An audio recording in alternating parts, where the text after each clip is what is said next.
Chance Scotch with your first alert forecast. A beautiful afternoon. Temperatures towards the upper 80s, mostly sunny skies.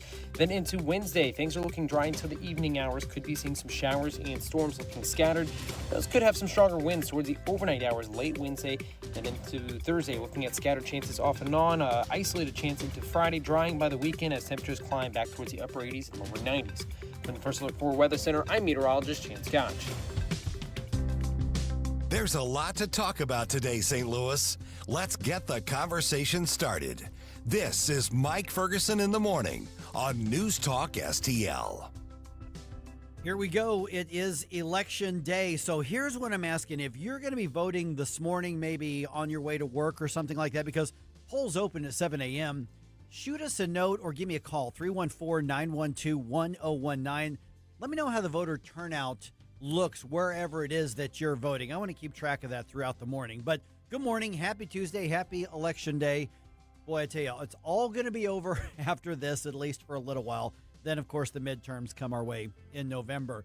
Now, that's not the only thing going on. Obviously, there's a lot happening, including the fallout from Anthony Fauci's non-testimony the other day.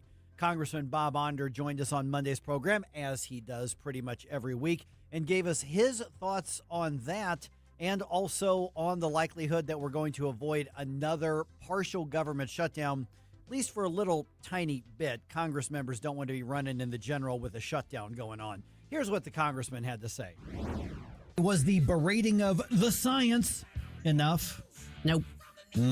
Or should Anthony Fauci face more consequences for all of his lies? Remember, we're not going after him because he got it wrong. We can forgive getting it wrong. What we can't forgive is lying about it and wanting to beat people into submission because we were saying, hey, you're wrong. Or are you sure about that? Right. Is there a possible other explanation? Look at all of the things that you're destroying. Yeah, so where do we go from here? Congressman Bob Onder joins us. Obviously, not only do I get to tap into your perspective as a member of Congress, but being a physician as well. So under the advice of counsel, I will invoke my Fifth Amendment right, yada, yada, yada, 111 times to very, very straightforward questions, even when given the opportunity to apologize. Some of that was a little bit of a, dog and pony show because Republicans, had him by the short hairs. But there were some significant points that were very poignant that were made on that. Bob, what was your reaction when you were watching or rewatching and taking in those entire hearings that happened with Fauci? Well, good morning. It's great to be back. Yeah, that hearing did not surprise me. It was typical Tony Fauci arrogance and impunity on full display. Of course, we are very used to, in our system of government and our protections of criminal suspects, we're very used to the concept of someone who's under suspicion of a crime taking the Fifth Amendment, refusing to testify against themselves. But of course, Tony Fauci has been granted absolute immunity, a complete pardon for everything he did, an incredibly broad pardon by Joe Biden in his final days.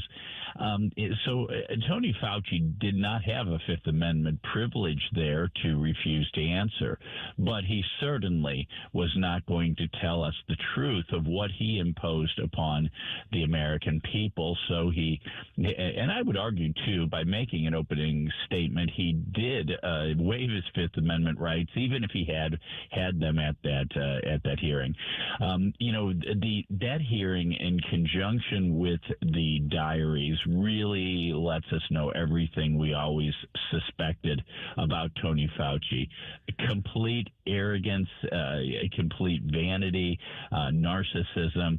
While your kids were locked out of school, while you were locked out of church, while we were forced to wear masks, while we were forced to social distance, while our grandmothers died in nursing homes alone, Tony Fauci was gushing about how he was hobnobbing with celebrities like Barbara Streisand and Julia Roberts, having dinner with Jake Tapper and his wife while we were unable to go out to restaurants. more than anything, though, let's not lose sight of the fact that much of what Fauci did was to cover up for the fact that he, with NIH money, with taxpayer money, funded the Wuhan Institute of Virology and the gain-of-function research that may very well have been the proximate cause of the COVID-19 pandemic. Bob, do you think if there is a vote to hold him in contempt, it's going to have any teeth? Well, being in contempt of Congress is a crime, and then it's a matter of the Justice Department to enforce it. And I think they should. And I've been in touch with Chairman Jordan of the House Judiciary Committee. We're going to do something, too. We're not exactly sure right now what it will be. But will Fauci ever be held accountable for what he did to the American people, how he repeatedly lied, how he imposed pain and suffering on Americans beyond all belief, especially to our young people? Will he be held responsible for any of that? I doubt it. But at very least, he's in contempt of Congress. Let's prosecute that to the full extent of the law. Yeah, any accountability, even a dusting of it's better than nothing. But yeah, I think Amen. You're right. I don't think that overall. I don't think the federal government is going to go too hard after him. Unfortunately, we're visiting with Congressman Bob Onder. Looks like there's a deal struck to put a little Band-Aid on the whole government shutdown thing, at least until after the election, at least, and then we'll deal with it again come January. What's your understanding of the deal that was made in the Senate? Because this has still got to go through you all in the House again, because my understanding is it's different than the bill that was passed by the House. Yeah. I don't know the detail. That's kind of fairly late breaking news, and I don't know the detail of the Senate bill. We of course, right before the August recess, passed a continuing resolution that would have funded the government through early December, so get us through the election.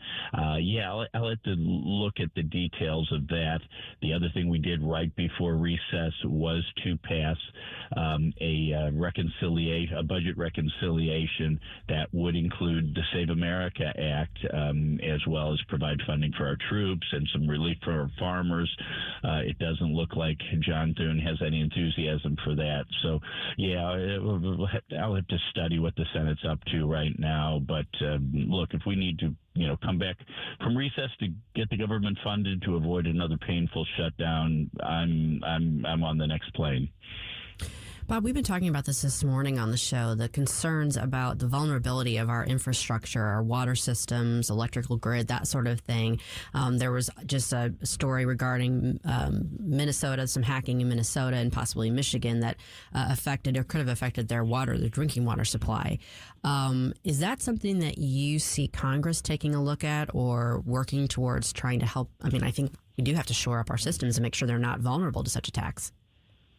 Yes, we really do. This is the kind of thing that's not been on our radar the way it should be. Last week, the FBI and the EPA confirmed that there were 7 malicious attacks, cyber attacks on water technology systems in at least 7 states just last week, which forced some facilities to switch over to manual operations.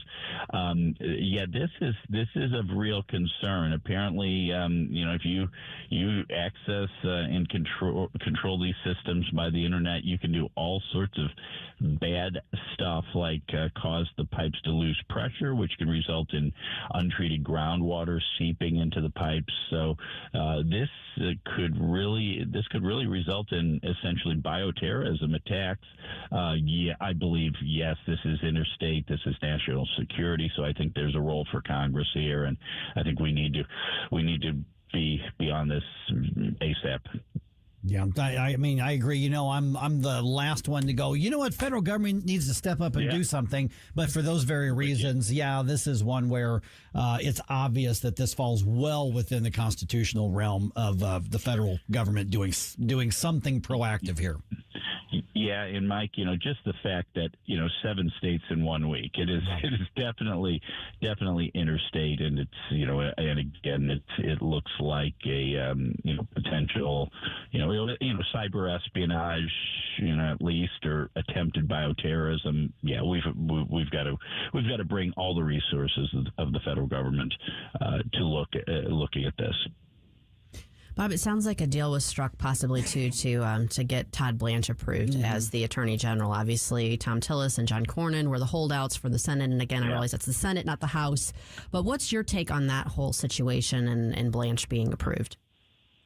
Yeah, the whole holdup was that those two senators wanted some sort of formal assurance that there not be a $1.8 billion anti-weaponization fund, which President Trump, heaven knows there was a lot of weaponization of government against political opponents by Joe Biden and his administration, but they wanted assurance that some big slush fund that might be used to reward Trump allies not be set up. So it sounds like some documents are being drafted, and that will be enough to reassure those two senators and win Mr. Blanche's confirmation, which I think is a good thing. I think Todd Blanche is very qualified, 15 years as a Justice Department prosecutor, a strong resume as a private attorney. He's done a good job as acting attorney general. So there's no reason why a Republican president shouldn't get his nominees approved. Certainly not with Republican senators obstructing him. All right, 314-912-1019. So a couple questions. One, let me know how the turnout is wherever it is that you're going to vote. Or if you get there early and there's a line, I'd love to know that. Just send us a note on social media, or you can email me or just give me a call and let me know. And also, is there anything you're really passionate for or against that's driving you out to the polls today? What is it that's got you motivated to get out and vote today? All right, let me know right here on 101.9 and 94.1 News Talk STL.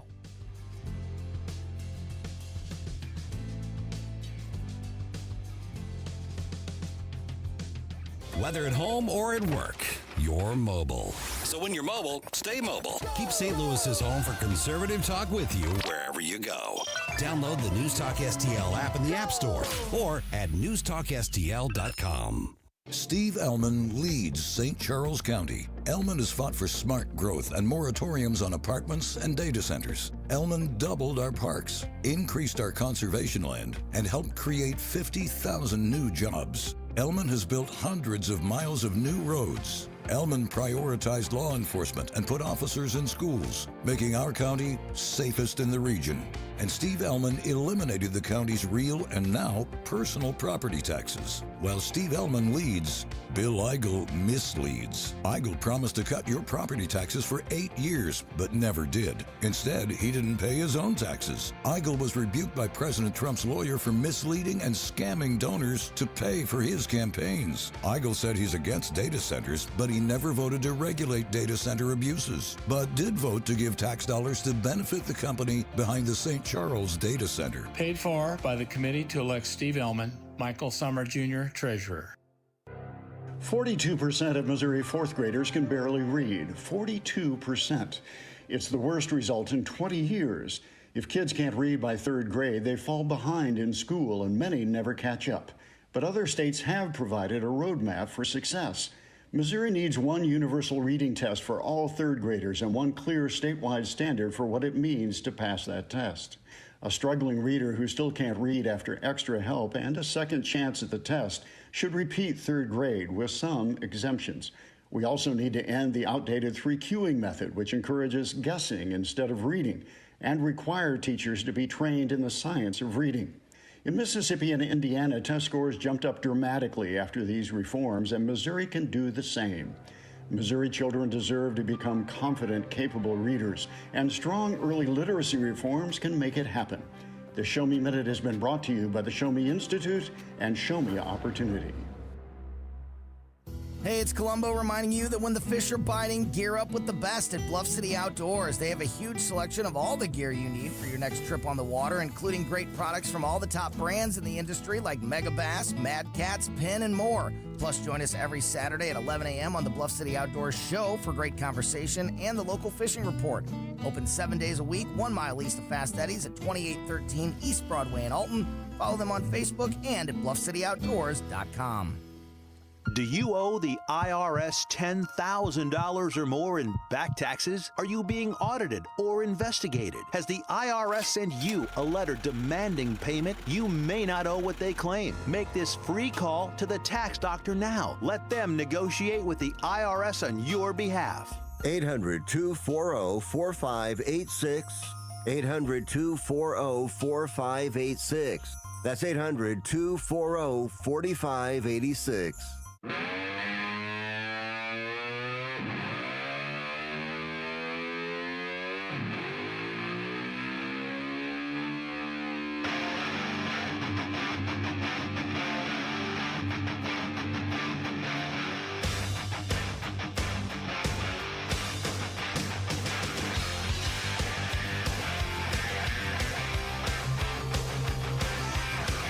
Get up, St. Louis. It's Mike Ferguson in the morning. Here we are, Election Day. It's the day. Been leading up to this for, honestly, with some of the discussions like Amendment 5, we've been leading up to it for a year. Over a year. Because we did the first Road to Zero event over a year ago with Glenn Jacobs. Or about a year ago, I guess it was, with Glenn Jacobs. Wow, it's really been a year already. It's been a year. I do want to do a quick correction. I just realized in the last segment, I said polls open at 7. They open at 6. Oh, on the Missouri side. So they open in like 10 minutes. 10 minutes. You can bring us with you. Yeah, there are probably lines in some places now. And so that's one of the things that I'm asking. Let me know how the turnout is. On a primary election, there usually aren't lines to vote, but there might be this time. I drove by the polling place up at the elementary school on the way to work here at in the Maryland Heights. Signs everywhere. So this is going to be one of the highest voter turnout primary elections in like 20 years. So this is going to be a really busy one. So here's my question. One, if you're out to vote today, send us a note. Hey, what's the line look like? Busy, not busy, normal, whatever it is. And then here's the other question is, what are the races or the issues that are most important to you that's really motivating you either to get out to vote today or if you've already voted early? What was that one or two questions, whether it's a candidate race or a ballot issue, what is it that really motivated you to say, heck yes, I'm getting out there to vote? I'm curious what that is, because that's going to be different for everybody. It's a really good question. And it's times like these where it's very important to get out there, because it's not like a national election where you're going to have to fight through hordes of people and that, people over, in a different state. This is going to affect our state where we live. It's important that we get out there and make sure that we count. Yeah, and the thing is in Missouri, because, for instance, I had one of my baseball games last night, and I was asked about, because one of my teams has a game tonight, which I'm not going to be able to do. I'm going to be involved in, obviously, the early coverage of our election night coverage here, so I'm not going to be able to make it to that game. And my teammate goes, I didn't even realize it was Election Day. Well, he lives on the Illinois side. It's not Election Day in Illinois, because they had their primary election earlier this year. So there is no election in Illinois. It's Missouri that has all of the election activity going on. And because it was funny, because he was like, I feel really dumb. I'm like, why? You've already had your primary. You don't have Election Day. It's not Election Day for you. It's Election Day for everybody else. If you're on the Illinois side, stay on your side of the border today. Right. Well, I tell you one thing. I in central and southern Illinois, there's probably a lot of conservative refugees who are looking for somewhere to go. It's just Indiana is going out of their way to go, hey, come here. Missouri should do more of that. I've actually told a bunch of my teammates, because I got a lot of guys who live on the Illinois side. I'm like, hey, we'll welcome you over here. Especially some of you who are retired or retiring, come on over, and some of them are like, it makes a lot of financial sense to do that. So big deal on the elections. Get out to vote. Normally I say, when conservatives get out and vote in Missouri, conservatives win. I think there's a lot of conservatives who are misguided on some big things. To me, the biggest issue on the ballot, and we'll dig into this a lot more here right after, is Amendment 4. Yeah. Now, there are some really important local primary races as well, but Amendment 4 is the big one to me. I'm just going to call it like it is, guys. We're going to lose Amendment 5. It's going down. Yeah. Now, don't let that stop you from getting out to vote. I'm going to vote. I'm going to vote for it. Just understand the messaging's been a mess. The lies have taken hold on it. The Republicans in the legislature did not do a good job of boiling this down to something that's digestible for the average non-nerd, non-policy wonk type of person. And the other side was able to exploit a lot of fears, and they did raise a couple of valid questions on it. I'm not gonna say that it's just all misinformation on one side. There is a lot of misinformation. They're lying about Amendment 4 in a huge way, and I'm worried that that's going to be taken down as well. But Amendment 4, I still think there's a chance we might be able to pass that. It's crucial to the state. It's really disappointing to see so many people who say, well, I'm conservative, but I'm against Amendment 4. If you're conservative, then you should be voting for Amendment 4, period. And if you say you are pro-life, you should be voting for Amendment 4. There really isn't an excuse not to on this. So, but we'll dig into that a little more here. Yeah, and just a quick reminder in case you don't want to go in blind. Like I know Amendment 4, I know Amendment 5, but there's going to be more stuff on there. NewsTalkSTL.com/sample ballot. You can actually get a sample ballot so that way you're totally informed by the time you walk into the ballots. Right. Well, and matter of fact, in St. Louis County and in a couple of other municipalities, you're going to see Prop U, and that is a sales tax increase. Now, these have been rejected by voters. And like St. Louis County voters rejected this just 2 or 3 years ago, and they put it back on the ballot.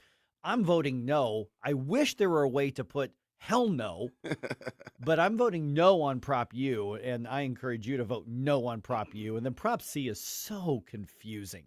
But basically what they're doing is changing some stuff on terms of office for St. Louis County, but then also allowing the county council to give the next executive a big raise. Mm-hmm. That's what they're doing. Okay, real quick here. I mentioned yesterday, I said, hey, Cardinals roster, not going to look the same.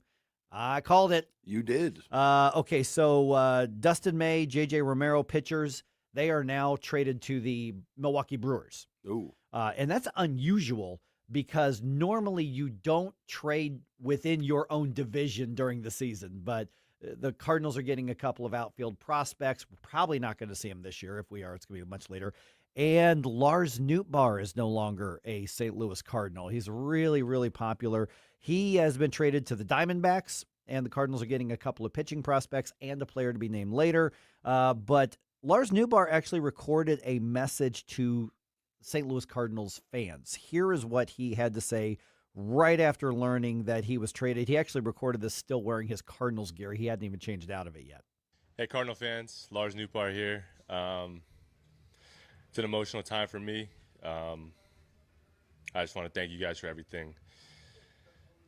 From being an 8th round draft pick in 2018 to being on the team in 21 on that 17-game win streak, being able to play with legends in the game in 2022, winning the division, all the way to this day forward. You guys have had my back and gave me great support from a kid that wasn't a high prospect at all. You guys embraced me like I was, and St. Louis was a special place. It's the only place I've ever known, and I bought a house there and everything, and this is tough, but I just want to thank you guys so much for everything that you guys have done. You guys mean way more to me than I've ever meant to you guys, and thank you. Yeah, pretty simple. He got a little choked up. Yeah, I think Lars Nootbaar wanted to stay in St. Louis, but he's going to the Arizona Diamondbacks.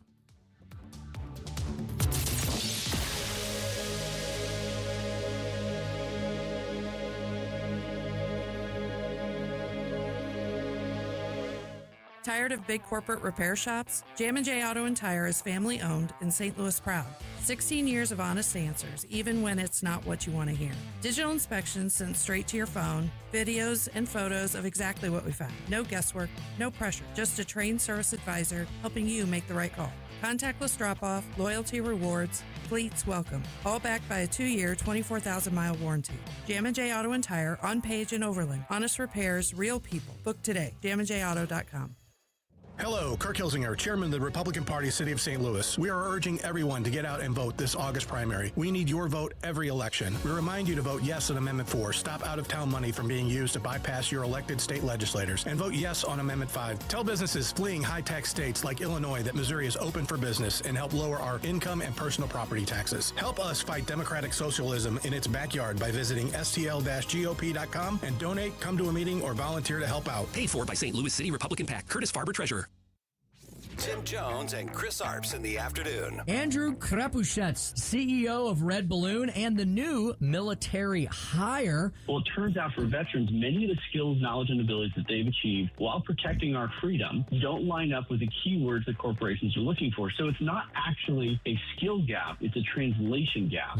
So they are using different words for their skills than the corporations are looking for. Tim Jones and Chris Arps, weekdays at 4 on News Talk STL. Is diabetes keeping you from enjoying life's special moments? At U.S. Med, we understand the challenges you face, and we're here to help. With U.S. Med, I can finally manage my diabetes without it managing me. U.S. Med offers a wide range of services to simplify your diabetes care. Personalized care plans, convenient access to cutting-edge diabetes tech, and knowledgeable support. Plus, we'll check your insurance so your diabetes care may be covered at little or no cost to you. With U.S. Med, I feel confident and control of my diabetes. I can finally live my life to the fullest. Don't let diabetes hold you back. Choose U.S. Med and experience better birthdays, better adventures, better anniversaries, and better everything. Call now. U.S. Med. Better service, better care. 800-515-2380. 800-515-2380. 800-515-2380. That's 800-515-2380. Now you can fly anywhere in the world and pay discount prices on your airline tickets. Book a flight today to London, Paris, Madrid, or anywhere else you want to go. And pay a lot less guaranteed. Call the International Travel Department right now at Low Cost Airlines. 800-515-2397. 800-515-2397. That's 800-515-2397. KLGY HD3 Clayton, K270BW Bellefonte, KNBS Bowling Green. This is News Talk STL at 1019, 94.1, and always streaming at NewsTalkSTL.com. I'm Rich Thomason. It is their last chance to avoid utter destruction, so says President Trump, who says the talks are underway again with Iran, although Iran denies that. The president says that Gulf allies pleaded with him to give diplomacy yet another chance. It was going to be a massive attack. It was going to be an attack that would have been by far the biggest attack since World War II, but they've asked us not to do it. They said, please don't do it, and their neighbors said that too. And so we're just going to see whether or not we can make a deal. Meanwhile, a cargo ship reports being hit by some sort of projectile overnight in the Strait of Hormuz. A 37-year-old man stands accused of intentionally starting one of 3 destructive wildfires in Spokane, Washington, the suspect being held on $1 million bond.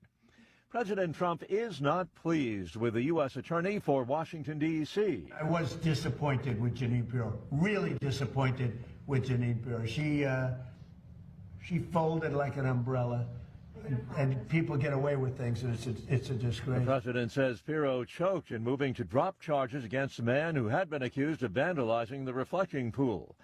Michigan has joined Minnesota reporting cyber attacks on water plants. Speculation that Iranian interests may be involved. Authorities insist, though, that all the targeted facilities are operating safely. It's a big day for primary voting. Contests in a number of states, including a closely watched Democratic U.S. Senate contest in Michigan. Congresswoman Haley Stevens, backed by the party's establishment wing, facing leftist progressive Abdul El-Sayed, the latter leading in the polls. Later this morning, the Senate Judiciary Committee expected to approve the Attorney General nomination of acting AG Todd Blanche. On Wall Street, the Dow futures up 279 points. NASDAQ futures ahead 223. More on these stories at townhall.com. The following is a real-life story from Trinity Debt Management. When I was feeling the stress of too much credit card debt, I looked at two different options, debt settlement and debt management. They may sound the same, but guess what? They're not. Debt settlement seemed like a quick fix, but I found out it would destroy my credit, create tax headaches, and hit me with huge fees. They actually told me to stop paying my bills. No way, not me. Then I turned to a debt management plan developed by the team at Trinity. They worked with my creditors, lowered my payments, reduced my interest, saved me thousands, and paid off my debt. And Trinity is a Christian company, which is important to me. If credit card debt has you down, call Trinity at 1-800-990-6976. My name is Heather. Please forget debt settlement and remember Trinity Debt Management. 1-800-990-6976. And on From the News Talk STL Weather Center. I'm meteorologist Shane Scotch with your first alert forecast. A beautiful afternoon. Temperatures towards the upper 80s, mostly sunny skies. Then into Wednesday, things are looking dry until the evening hours. Could be seeing some showers and storms looking scattered. Those could have some stronger winds towards the overnight hours late Wednesday. And into Thursday, looking at scattered chances off and on. Isolated chance into Friday, drying by the weekend as temperatures climb back towards the upper 80s and lower 90s. From the First Alert 4 Weather Center, I'm meteorologist Shane Scotch. This hour of News Talk STL brought to you by Chris Cooper and Serenity Wealth Management. Business owners, download your free playbook for financial clarity at SerenityWealthBiz.com. That's SerenityWealthBiz.com. Hey, it's Vic Porcelli. We're sitting here with our great friend, Chris Cooper. Hi, Chris. What's going on, Vic? How are you? I hear you wrote another book. This one's an e-book. Is that right? The Business Owner's Playbook for Financial Clarity. So it is a great book for entrepreneurs. It's a very short guide. Give people, business owners, the ability to understand key questions that are important, such as succession planning, legacy planning, getting the IRS out of our pockets, right? Because do you like paying taxes? I do not. I don't think anybody likes paying taxes, right? That just makes sense. And then always talking about protection. And then the other thing from a business owner perspective, what is the biggest asset a business owner has? Probably their business itself, right? We need to make sure we understand what the value of that business is as well. So this new book, I'm sure, is incredibly expensive, right? How much? No, it's a free resource. Oh, it's free. We provide guidance, we provide education because we want to make sure people feel educated and understanding because sometimes you don't know what questions to ask, and we need to make sure we help arm people with information to ask the right question. Reach out to Chris and Stacy today at SerenityWealthNow.com. Investment advice offered through Fortis Capital Advisors, LLC. News, analysis, opinion. Don't always agree, but in love listening to your radio station. This is tyrannical stuff they're doing. Elections have consequences. This is 101.9 and 94.1 News Talk STL.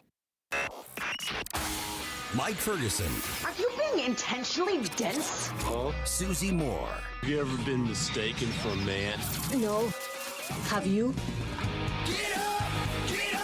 Can't you hear the alarm? Get up, St. Louis. We're a different kind of clown show. Mike Ferguson in the morning on News Talk STL. Get up! Get up! This is your cousin. All right, just in case anybody didn't know, it's Election Day. No. I'm telling you. Seriously? We are on top of the news here. We are. That's what we do. That's what we do. Susie, just a few minutes ago, I was telling Jerome I was at my baseball game last night, and one of my teammates was like, he was all sheepish, and he was like, I'm embarrassed. I didn't even know that Tuesday was Election Day because he was saying, are you going to be at the game on Tuesday night? Well, no, because I'm going to be involved in some of the coverage here. Sure. And so, that's just the way it is. And he goes, I didn't even know it was Election Day. And I'm like, you live in Illinois. It's not Election Day for you. Oh, I was like, I'm like, do you live under a rock? No, How can he you just- can't escape it even if you want to. Right. So I'm like, it's because it's not a thing where it's, it's not, they're not fired up in Granite City right now, So I'm like, don't worry about it. So that's where we are. So here's what I'm asking. If you've already voted or if you're going to the polls today, and I hope you are, what is it that's driving you to get there? What's like the big race or the big races or the big questions? So send us a note. You can call me at 314-912-1019, or you can, obviously message us, put something on the social media. What is it that's valuable and important to you to say, absolutely, I'm going to be at the polls, which opened 7 minutes ago in Missouri. So those are open right now. So let me kind of give you the preview of what we're doing. This is expected to be one of the largest primary election turnouts in recent Missouri history. Definitely going to be the biggest in over 20 years. Secretary of State Denny Hoskins is going to be with us at 6:35. Give us that kind of overview and how well prepared the state is for this. They say they think it'll be even bigger than like 2022? Yes. They think it's going to be the biggest since 2004.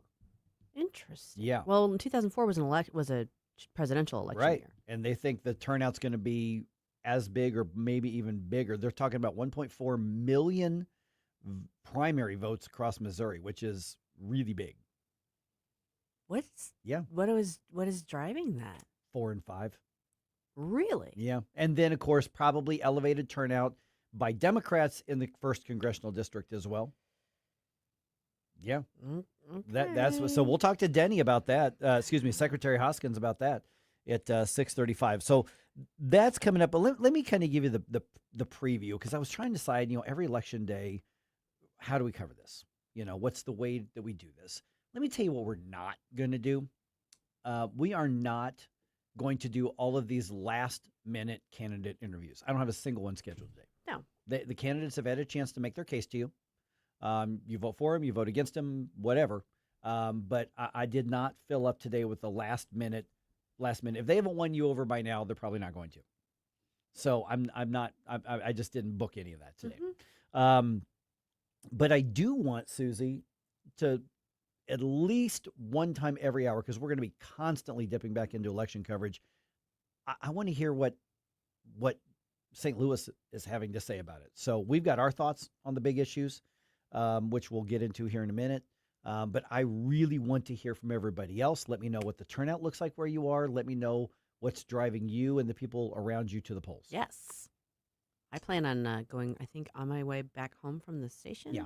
Just so I'll see. Now, I don't know what it's like in St. Charles County, because I've never voted there since I live in St. Louis County.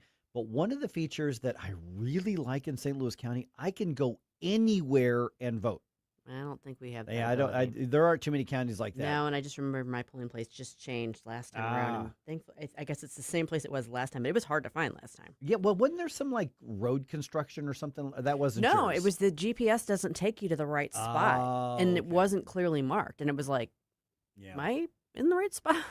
Yeah, in St. Louis County, like for instance, I don't have to go all the way back to Richmond Heights to vote. I'm probably going to run up to the elementary school up here off of McKelvey, which is right by the radio station. So I can go swing up there, do my vote, and come back and finish my work and do that. But in St. Louis County, as long as you've got your photo ID and you're a registered voter, you can go anywhere in the county and vote in your local race.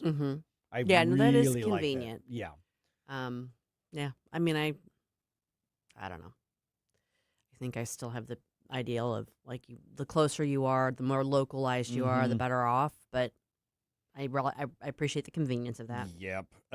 Okay. So around the room today, let's start with us personally, and then we can look at the bigger picture. Most important race or races or issues on the ballot to you right now? To me, it's 4. Okay. To me, that's like a critical structural governance thing that a lot of things kind of flow after. And there's candidate races that I'm interested in, but that one to me is the key. I'll decide on the way there based on the signs that I see. That's a good, there you go. That's the way it should be. Absolutely. Whoever's got the best sign gets my votes. Okay, fair. And what defines what's the best sign? Like, is it the color scheme or is it whatever stands out the most? Kind of like some people pick their sports teams. Yeah, like whoever has the best mascot for a sports team, that's right? What I bet on. Well, gotcha. Same thing with these signs. It's like, hey, that's a nice sign, and you got my vote. I'm not gonna lie. The mascots for this, my daughter won the family March Madness brackets once just by doing that when she was little. Yeah, it actually happened.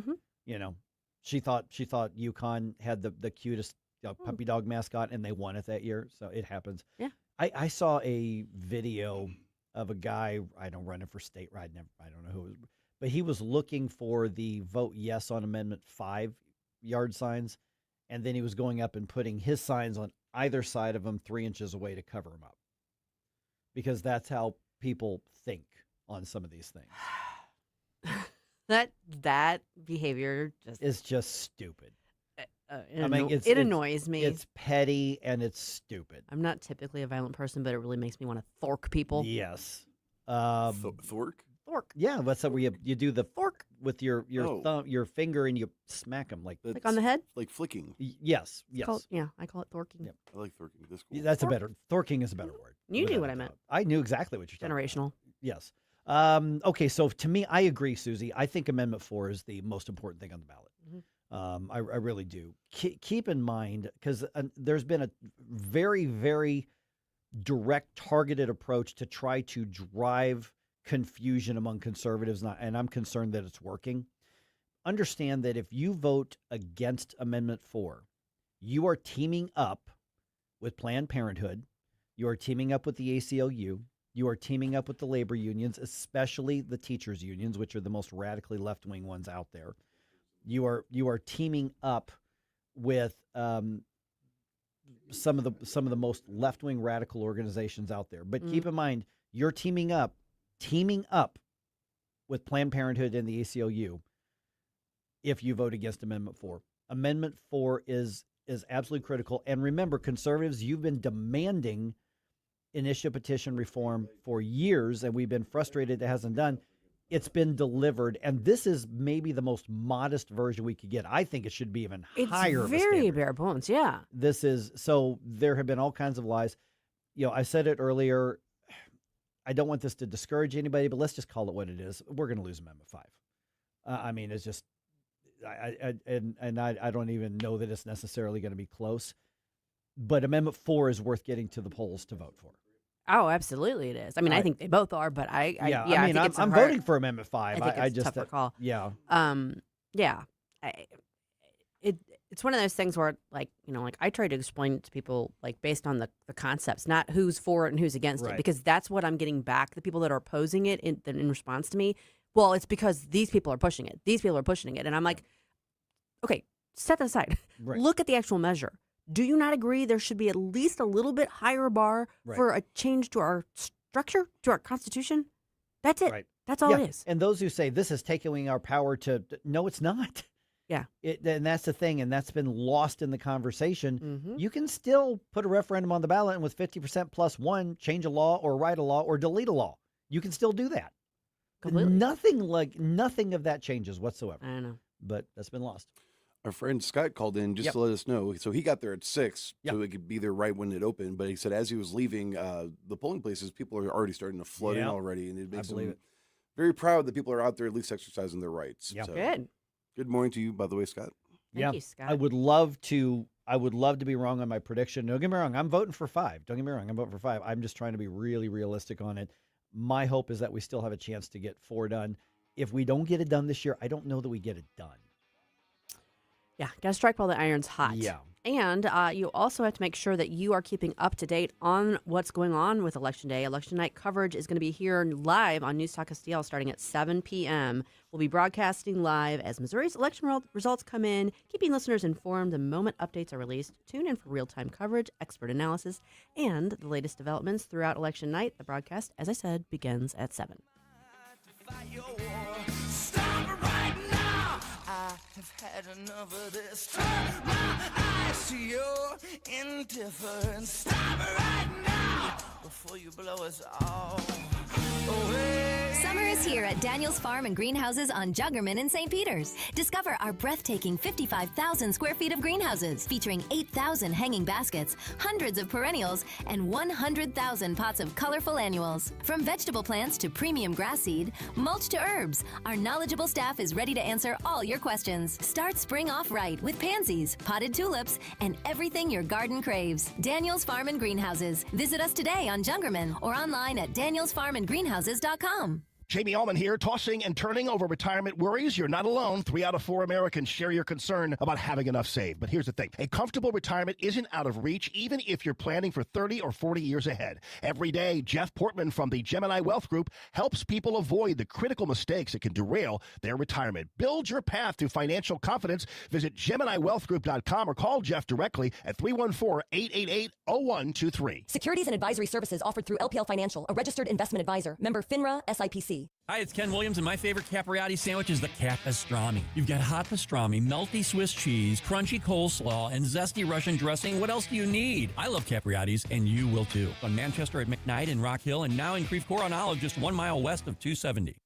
tonight. Missouri decides 2026. All the results and reactions from the Missouri State Primary. You have to get out and vote. From the voices you know and trust in St. Louis for election night coverage. Amendment 4. Amendment 5. County executives. Coverage begins tonight at 7 on St. Louis's conservative voice. Right here. News Talk STL. Brought to you by Fast Signs in Bridgeton, 21 Recycling in House Springs, Gemini Wealth Group, and Freddie's Market. Steve Ellman leads St. Charles County. Ellman has fought for smart growth and moratoriums on apartments and data centers. Ellman doubled our parks, increased our conservation land, and helped create 50,000 new jobs. Ellman has built hundreds of miles of new roads. Ellman prioritized law enforcement and put officers in schools, making our county safest in the region. And Steve Ellman eliminated the county's real and now personal property taxes. While Steve Ellman leads, Bill Eigel misleads. Eigel promised to cut your property taxes for 8 years, but never did. Instead, he didn't pay his own taxes. Eigel was rebuked by President Trump's lawyer for misleading and scamming donors to pay for his campaigns. Eigel said he's against data centers, but he never voted to regulate data center abuses, but did vote to give tax dollars to benefit the company behind the St. Charles Data Center. Paid for by the committee to elect Steve Ellman, Michael Summer Jr., Treasurer. This hour of Mike Ferguson in the Morning is brought to you by Stifel. Request a portfolio review from your Stifel financial advisor at stifel.com. That's STIFEL.com. Producer Jerome says he's just reading the chat. But what isn't he telling you? Every week, Jerome asks listeners what songs they want to hear. He calls it Flashback Friday. Experts call it data collection. Jerome spends his days exploring artificial intelligence, digging through the dark web, and asking suspiciously specific questions. Coincidence or reconnaissance? Jerome says it's all just research. That's exactly what someone researching the dark web would say. And then there's his so-called Viking heritage. Jerome wants you to believe that he's just unusually tall. But history teaches us Vikings didn't come to make friends. They came to invade. Don't let history repeat itself. Vote Susie Moore. Before it's too late.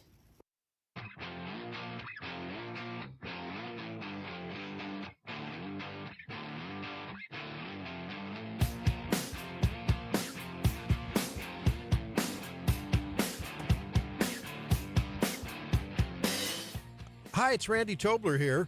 Pour a big cup of coffee and catch my show every Saturday morning from 6 to 9. Right now, it's back to Mike Ferguson in the morning here on News Talk STL. Man, these negative ads are brutal. Yeah. Are they targeting me? Are these targeted advertisements? Now you know what it feels like, Mr. Mike had a donut. Or two. That was a really good one. That was nice.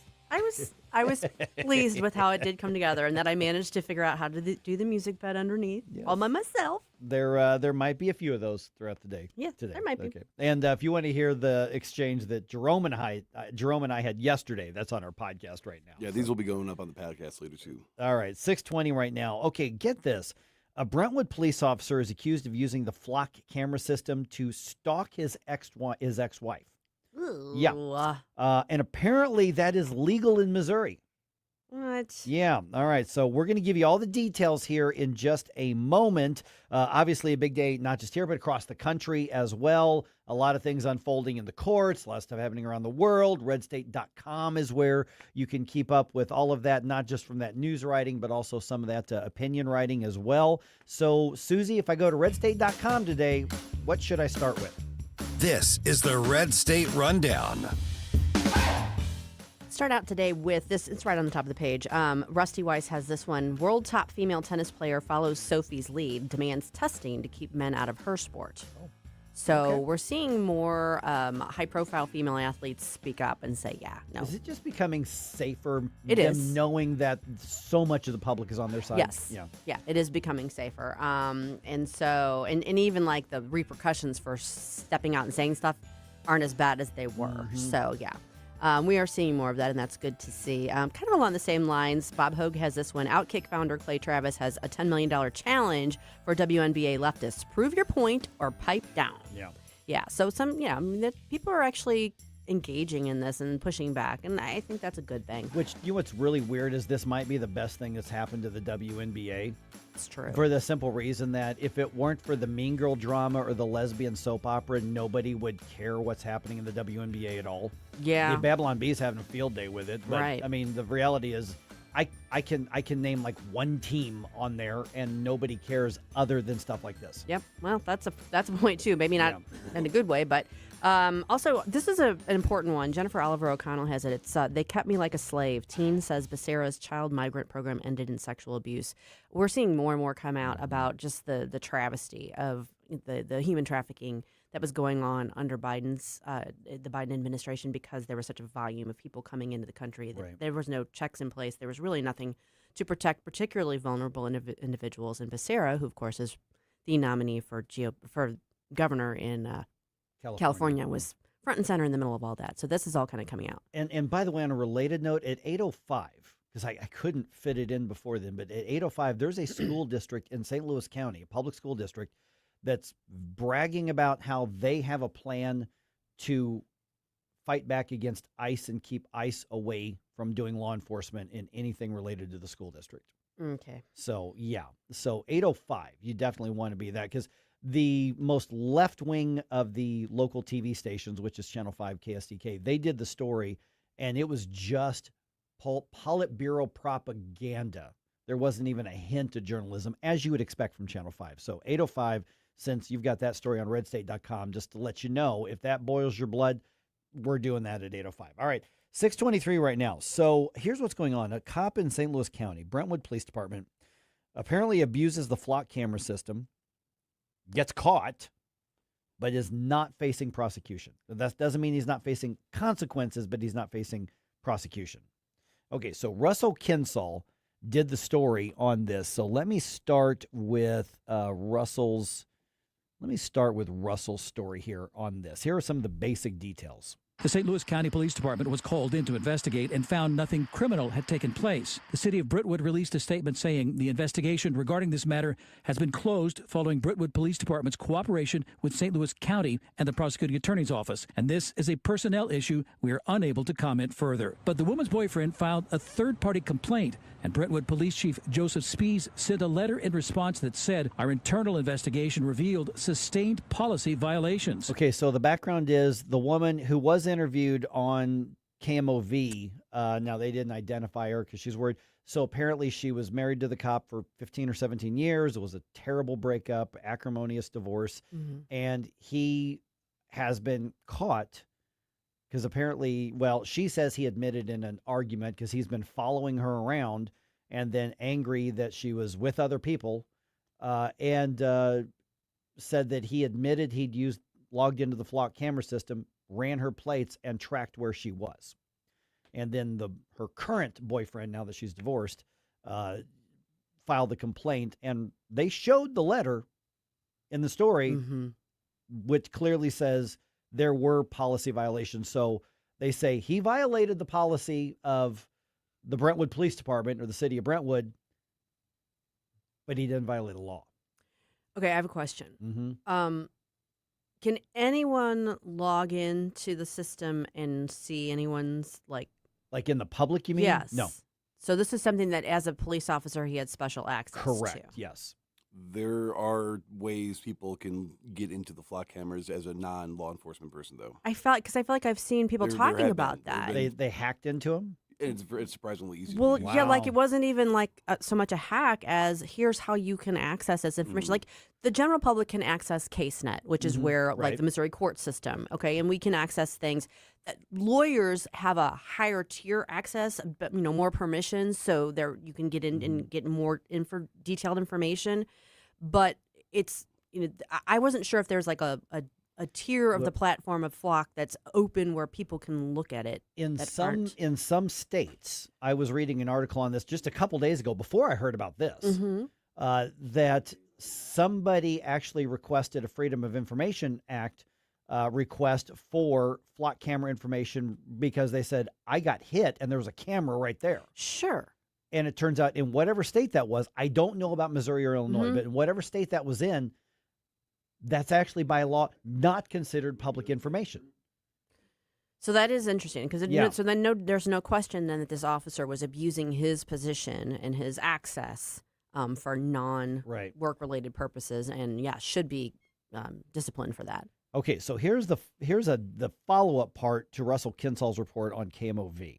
The founder and CEO of the company acknowledges some officers have misused the camera system, but that a new audit feature was helping to catch the abusers. It's a disappointing story when I see it, but I also go, look, this is working. This is showing that if you use a tool like Flock or other tools, you should be held accountable, regardless of whether you have a badge or you don't. Recently, police officers have been convicted of inappropriately accessing cameras for personal use in Kansas, Wisconsin, Georgia, and North Carolina. But Missouri and Illinois do not have laws that make it illegal to use flock cameras to stalk someone. Okay, by the way, that story is up on their YouTube page and also on their social media. It was very balanced because they start off saying flock cameras have been used to solve a number of crimes and gave a local example. So both sides of the argument were presented in that article. Our friend Dave's got some thoughts on this. Okay, Dave, I got about 2 minutes. Just to let you know.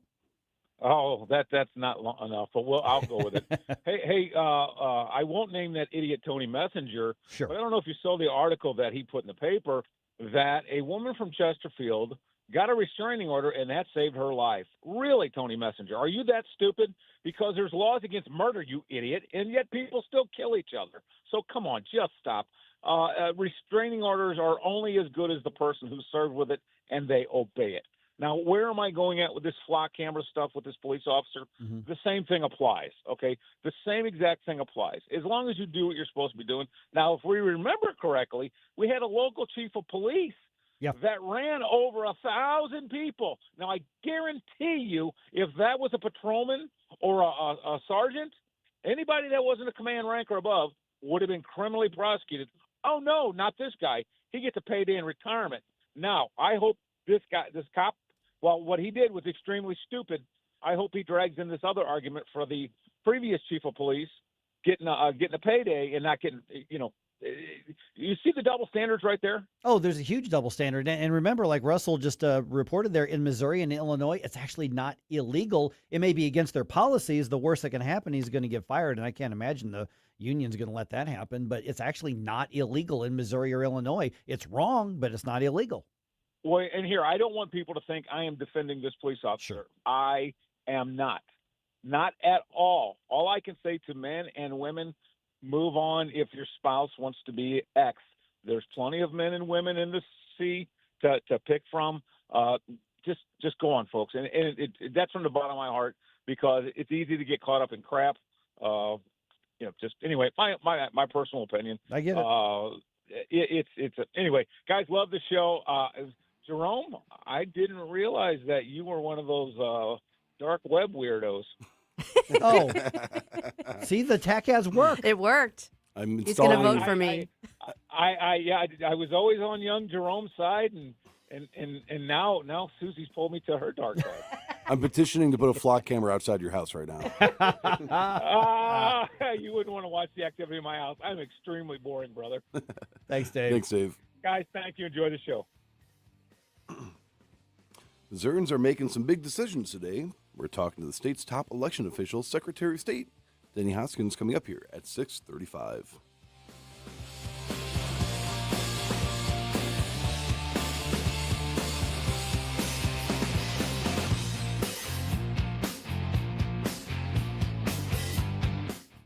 Are you going to be jealous of the upcoming holiday weekend and other people have a nice deck to have their barbecue on and you're like, I should have that at my house? Well, you can. Contact my friends at STL Fenceworks. Mike Ferguson here for STL Fenceworks. The website, stlfenceworks.com. Real quick, I'm going to pitch this again. Go to their estimate button, and you can actually get a virtual look at what that new fence would look like around your property. And here's the thing with STL Fenceworks. First of all, they've been here in St. Louis for decades. Look up their Yelp, look up their Better Business Bureau rate. What you're going to find is they've got an excellent reputation because they do excellent work. They're part of the St. Louis community. They have American crews, and they use American-made products and workmanship that are guaranteed. This is not a fly-by-night thing. saying, hey, yeah, we'll put up a fence and then they're going to move on to the next town. That ain't what happened. They are part of St. Louis and have been for decades. They do the job right. So go to stlfenceworks.com, find out why what they do is different. You've got specially treated materials that withstand the weather better, withstand the bugs. You don't have to get out there and stain it and treat it every couple of years or so. Long-lasting, dollar for dollar, what a great value you're going to get. Tell them that Mike was bragging about it on the radio. See what they can do for you. stlfenceworks.com. Tim Jones and Chris Arps in the afternoon. Hey, if you plan on voting after work, listen to David Stokes at 420 as he gives one last preview of the local issues you'll see on your ballot. Tim Jones and Chris Arps. Weekdays at 4 on News Talk STL. From the News Talk STL Weather Center. I'm meteorologist Shane Scotch with your first alert forecast. A beautiful afternoon. Temperatures towards the upper 80s, mostly sunny skies. Then into Wednesday, things are looking dry until the evening hours. Could be seeing some showers and storms looking scattered. Those could have some stronger winds towards the overnight hours late Wednesday. And then into Thursday, looking at scattered chances off and on. Isolated chance into Friday, drying by the weekend as temperatures climb back towards the upper 80s and lower 90s. From the First Alert 4 Weather Center, I'm meteorologist Shane Scotch. Are you tired of hard chlorinated water drying your skin out, tasting bad, and ruining your fixtures? Jones Air and Water Treatment has a solution to this pollution. Our Hydratech H2O leaves you with great tasting, soft water at all fixtures in your home with one unit. Call Jones Air and Water at 636-899-1040 or visit us on the web at joneswater.com. You can be a filter or buy a filter. Jones Air and Water, 636-899-1040 or joneswater.com on the web. Call us now. Tony Colombo here for All Solutions Pest Control, the team Christine and I trust to protect our home. We've used multiple services at multiple homes over the years, and I can tell you from all that experience, All Solutions is second to none. If you have a pest problem of any kind, or more importantly, just want to prevent a problem, All Solutions is the team to call. Learn more and take advantage of their incredible $67 introductory offer right now at allsolutionspestcontrol.com. If a pest-free home is your goal, call All Solutions Pest Control. Travis Wilson here, State Representative from District 106 in St. Charles, Missouri's first state capital. I wanted to remind everyone that we have a crucial primary election coming up on Tuesday, August 4th. No excuse, in-person voting has already begun, and I'd appreciate your vote to continue my service for the great people of St. Charles. For more information on early voting or to learn more about me and the important issues facing Missouri, visit me on Facebook at Wilson for St. Charles. Thank you, and may God continue to bless the state of Missouri. Paid for by Wilson for St. Charles. Merle Schneider, Treasurer. If you have a phone, you have a radio. Yes, I listen on my phone. Download the all-new News Talk STL app. Love the all-new News Talk STL app. It is awesome. And listen anytime. Love the News Talk STL app. Anywhere. There are many reasons not to vote for Susie Moore, besides her coke problem. But just listen to what her own constituents have to say about her. I once saw Susie Moore intentionally ram her car door into Jerome's Jeep. Susie tried bribing me to lie to Jerome and tell him that the wind accidentally blew her door open. Susie Moore is the senior editor for RedState. You know what else is a red state? China. Haven't we had enough fangs for one lifetime? For years, Mike Ferguson and I had a great thing going. Until Susie Moore came in and Yoko Ono'd the whole thing. Don't get schmoozed by Smoozy Q. Vote Jerome. He'll work for you. I'm producer Jerome, and I approve this message. Do we want to get right?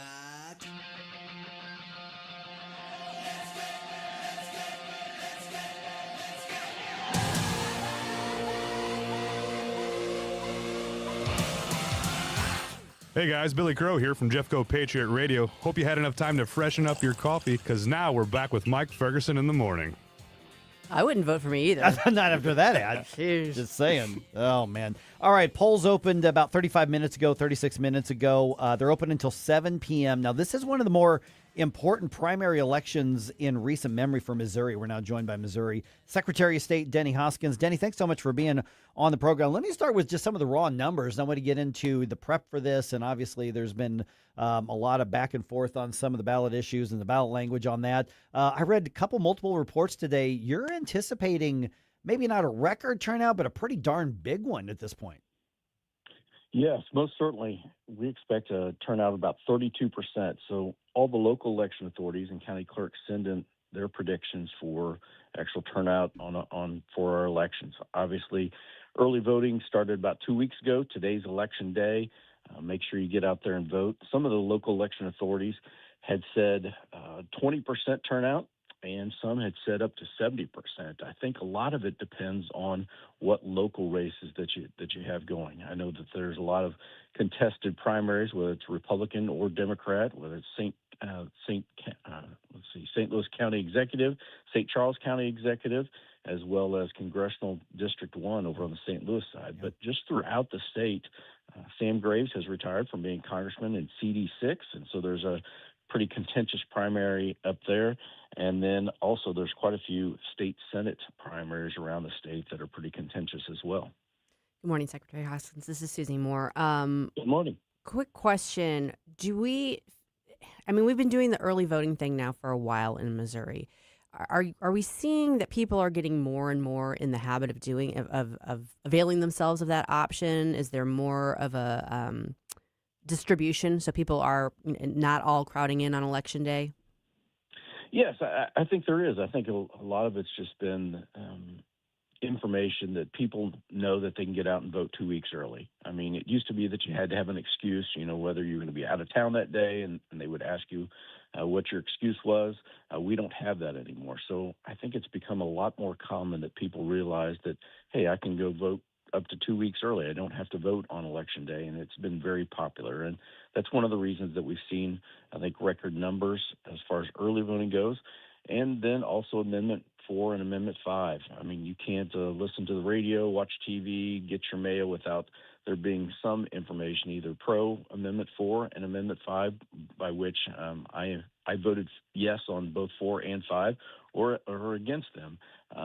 There's just been a lot of information out there, and it's been a very heated topic, that's for sure. We are visiting with Missouri Secretary of State Denny Hoskins. Okay, then obviously the whole bottom line of this is that we need to make sure that we've got elections that we know we're getting accurate results and they're counting right, the integrity of it. How well across the state do you feel the election officials, the election authorities are prepared for not just the turnout, but also to make sure that every vote is counted accurately?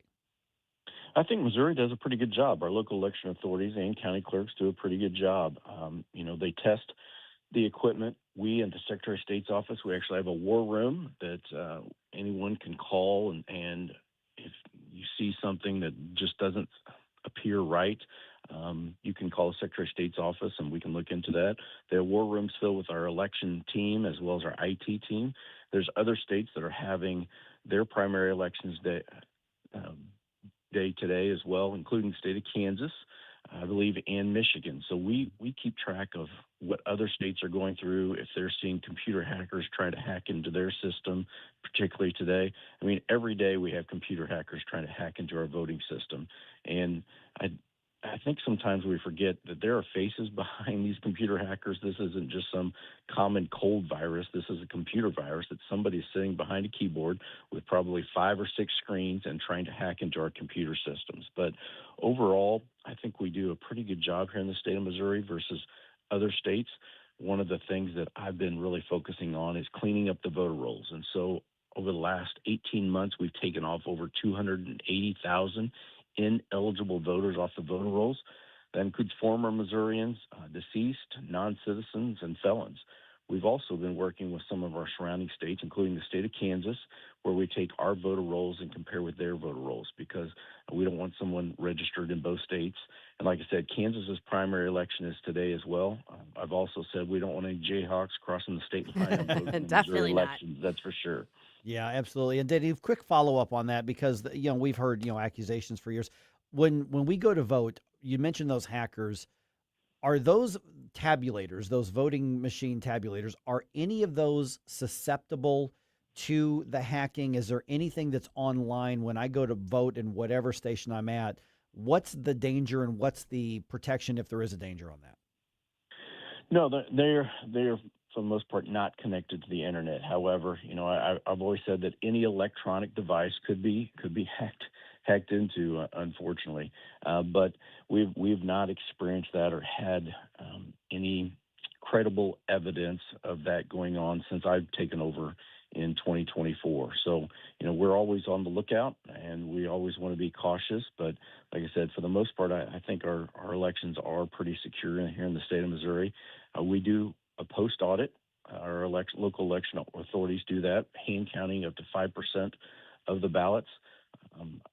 It's no secret that I do believe in hand counting, and hopefully I can work with the legislature maybe to increase that post-audit amount, either to double or triple that. I think that would lead some folks here in the state of Missouri to help trust our elections, that they are fair and accurate. You've touched on this somewhat, but I mean, obviously, one of the emphasis of the Trump administration has been election integrity. There have been a lot of initiatives undertaken to try and foster election integrity throughout the U.S. Has Missouri had to make any specific adjustments in relation to either executive orders or, guidance coming from the Department of Justice, anything like that?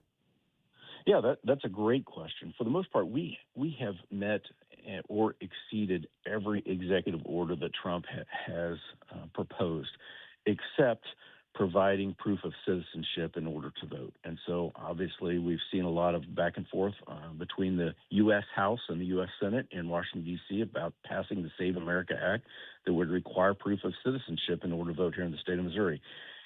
Here in the state of Missouri, all you have to do is you just check a box that says I'm a citizen. Well, I disagree with that. I think that you should have to provide proof of citizenship. We have complied with the SAVE database. In fact, we were one of the first states to comply with the SAVE database. So we sent our voter rolls, and they compared them with the Social Security Administration, compared with the Department of Homeland Security database. And we did have about 1,000 individuals that came back that we could not confirm were citizens or non-citizens. So we've been working with our local election authority in order to see if in fact, those folks are citizens or non-citizens. Okay, Denny, we got a couple questions from our audience that have come in. Let me start with the one regarding, you mentioned Amendments 4 and Amendments 5. The courts have rewritten the ballot language on those quite a bit. That's on the, that's actually on the ballot, not the proposal themselves. Do you feel that that is possibly affecting either voter turnout or voters' understanding of those particular issues? Because there were some somewhat significant changes that the courts made to the ballot language. There were some significant changes, and I know folks have said, well, they have rewritten your summary of both 4 and 5. And what I've said is, hey, if we all said, look out at the sky and what color is the sky on a scale of 1 to 10, and some people might say, well, it's a 6, and some people may say it's a 5. Well, is one person right and one wrong? No, not really. We just have a difference of opinion. Yes, my proposed language, I believe, was better than the language that is currently on the ballot, but that's a matter of opinion. And with Amendment 4, I've always said that I think it needs to be a little bit harder to put something in the Missouri Constitution. We have bingo in the Missouri Constitution. We have hundreds and hundreds of pages about marijuana in the Missouri Constitution. I've always said it needs to be a little bit harder. And as a state rep and a state senator, I proposed bills and things in order to make it a little bit harder. And on Amendment 5, they did take out some of the language as far as, hey, when we gradually decrease the state income tax and increase sales tax, if there is an overage, then that overage would go also to decrease personal property taxes and real estate taxes. And so they took out some of the language for that I wish that the courts would have left in there. Okay, so I'm going to go just a hair over here. Another question came in because there's also the petition verification, the signatures regarding the redistricting measure and trying to put that up for a vote. That deadline's today, I think. What's the update on that? Yeah, that deadline is today. The deadline is today at 5 p.m. And so I will actually have a decision later on today, this afternoon. I've always said, hey, I do question the constitutionality of doing a referendum on congressional redistricting. I mean, the dates just don't make sense. It doesn't make sense that the deadline for the referendum is the same date as the actual primary election. So, I've had great conversations with my general counsel, deputy general counsel, as well as the attorney general's office. And so we will be putting forth something later this afternoon. All right. Denny Hoskins, Missouri Secretary of State. You got a busy day today. I appreciate you giving us about 10 minutes of it. Yes. Thanks for having me on. Thank you. All right.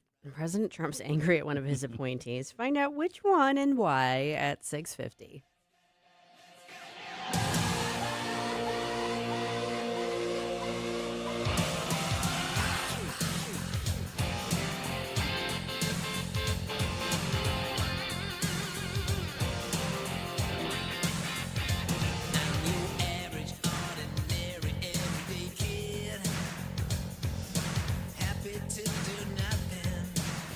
NewsTalkSTL. Always streaming on your smart speaker, our mobile app, or NewsTalkSTL.com. When Donald Trump needs conservative votes to help pass his agenda for Missouri, Representative Trisha Burns never answers the call. Trisha Burns has missed 370 votes. Burns is bucking President Trump's priorities. Burns did not vote to stop DEI initiatives, prevent China from owning Missouri land, defund Planned Parenthood, and Burns did not vote to ban boys from girls' sports. Trisha Burns not showing up for Missouri and President Trump. Instead, Trisha Burns spends her time pulling pranks on the suicide prevention hotline. Yes, you heard that right. Trisha Burns lied to the police and staged a fake suicide emergency. She sent a series of messages to the hotline and said she, quote, had a gun to her head, end quote. When she got caught, she said there'd be no consequences because she's a politician. By August 4th, vote to show Trisha Burns that there are consequences to being bad at your job. Let's Go Brandon PAC paid for and is responsible for the content of this advertising. Not authorized by any candidate or candidates committee. Chris Foss, Treasurer. Mike Ferguson here. Retirement should be a time you can relax. No more stress from work. But there's one thing you can't forget about when retiring. That's your money. Do you have enough saved to fund your income for life and keep up with inflation? How will you claim your Social Security benefits? And what about long-term care? The ClearPath Wealth Management Group at Stifel is here to help answer all of these questions. You can hear their latest views on the markets and investing during On the Money, hosted by Stifel financial advisors Bob Stockdale and Eric Robert, every Saturday morning at 9, right here on News Talk STL. They can help you get organized, guide you through critical retirement decisions, and create an investment portfolio designed around your needs. To schedule your free retirement plan consultation, go to clearpathinvesting.com. That's clearpathinvesting.com, or call 636-695-2650, 636-695-2650. Stifel Nicholas and Company Incorporated, member SIPC and NYSE. Stop before you dig. Click or call 811. Every dig, every time. Planting a tree, building a fence. Before you dig, contact Missouri 811. It's free, it's easy, and it's the law. Submit a locate request at Missouri-811.org or simply call 811 3 days before digging. Dig smart, dig safe. Stop before you dig. Click or call 811. Every dig, every time. It's the law. Sponsored by Missouri 811. This hour of Mike Ferguson in the Morning is brought to you by Stifel. Request a portfolio review from your Stifel financial advisor at stifel.com. That's STIFEL.com.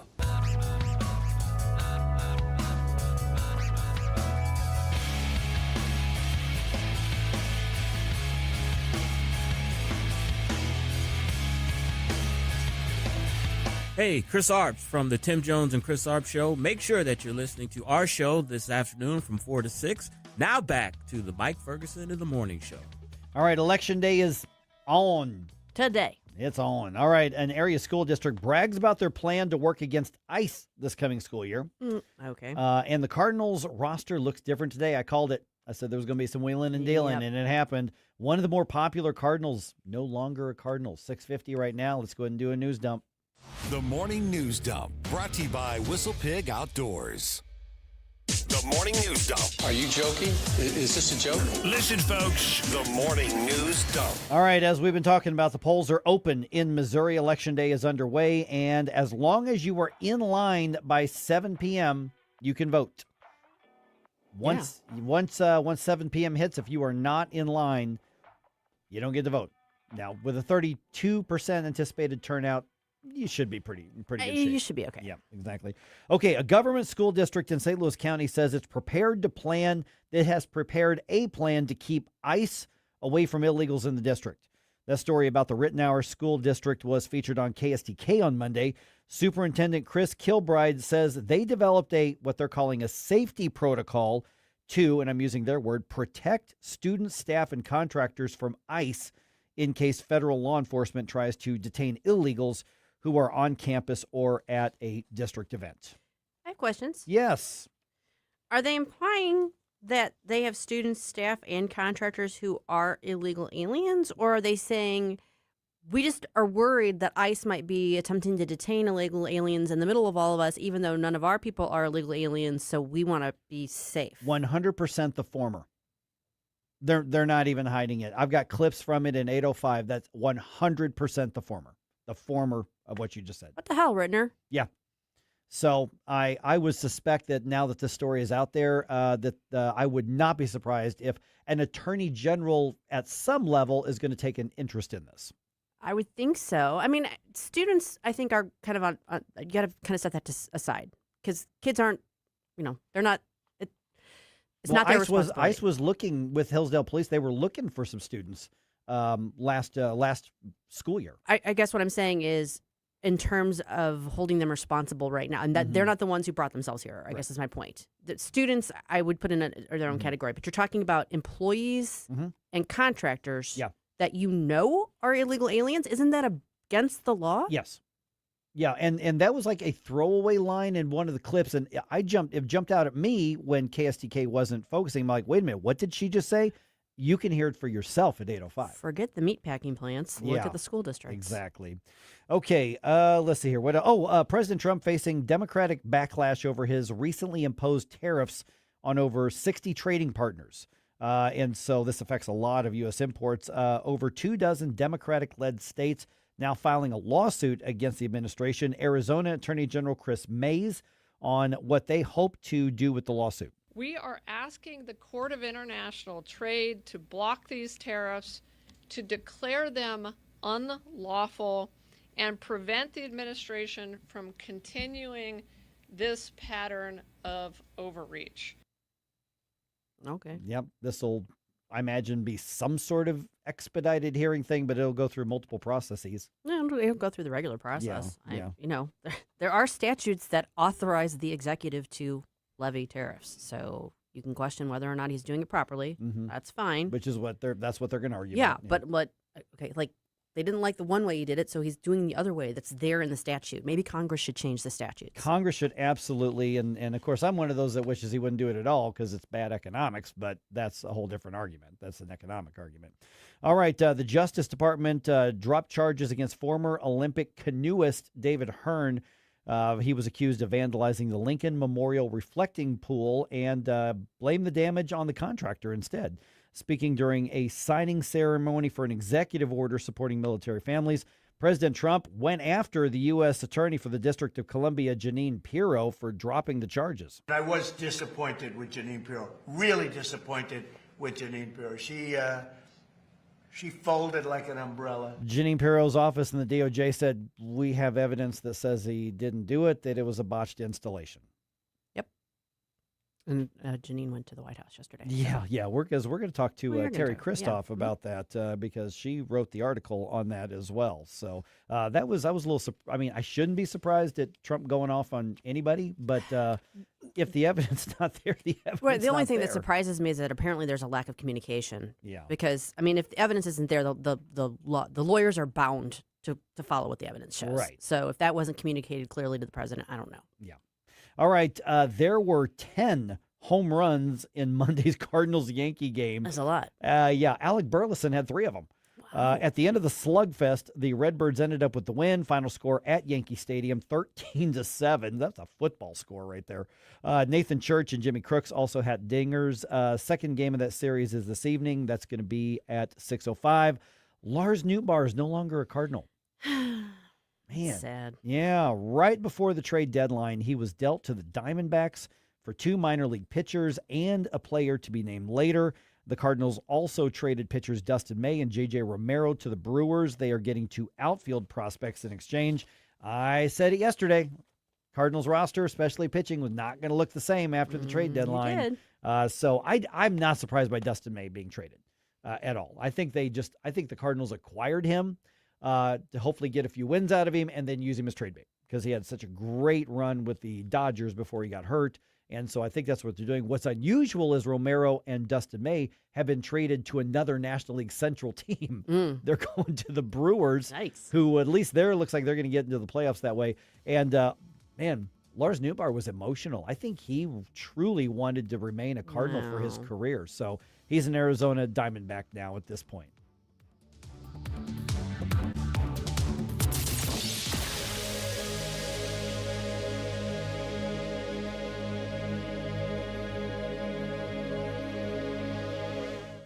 Can you believe politicians nearly doubled state spending since 2019? Yeah, that's twice the rate of inflation. What do we get for all that extra spending? Nothing. Yeah, and get this, over 200 loopholes are buried in our tax code, written by lobbyists for wealthy corporations. Our tax code is rigged against us. We get taxed on our paycheck, our home, everything we buy. I guess somebody's got to pay for all that spending. That's why we need Amendment 5. It puts politicians on a leash. Forces them to cut taxes and control spending, whether they like it or not. Amendment 5 closes the loopholes, eliminates income taxes, cuts property taxes, and gives $3,000 a year to average working families. We decide, not the politicians. Amendment 5 is the biggest tax cut in Missouri history. I'm voting yes on Amendment 5. Paid for by Missouri Promise PAC, Mark Ellinger, Treasurer. Whatever the season, you always have a great reason to reach out to Hanson's Tree Service at hansonstree.com for all your tree care needs and so much more.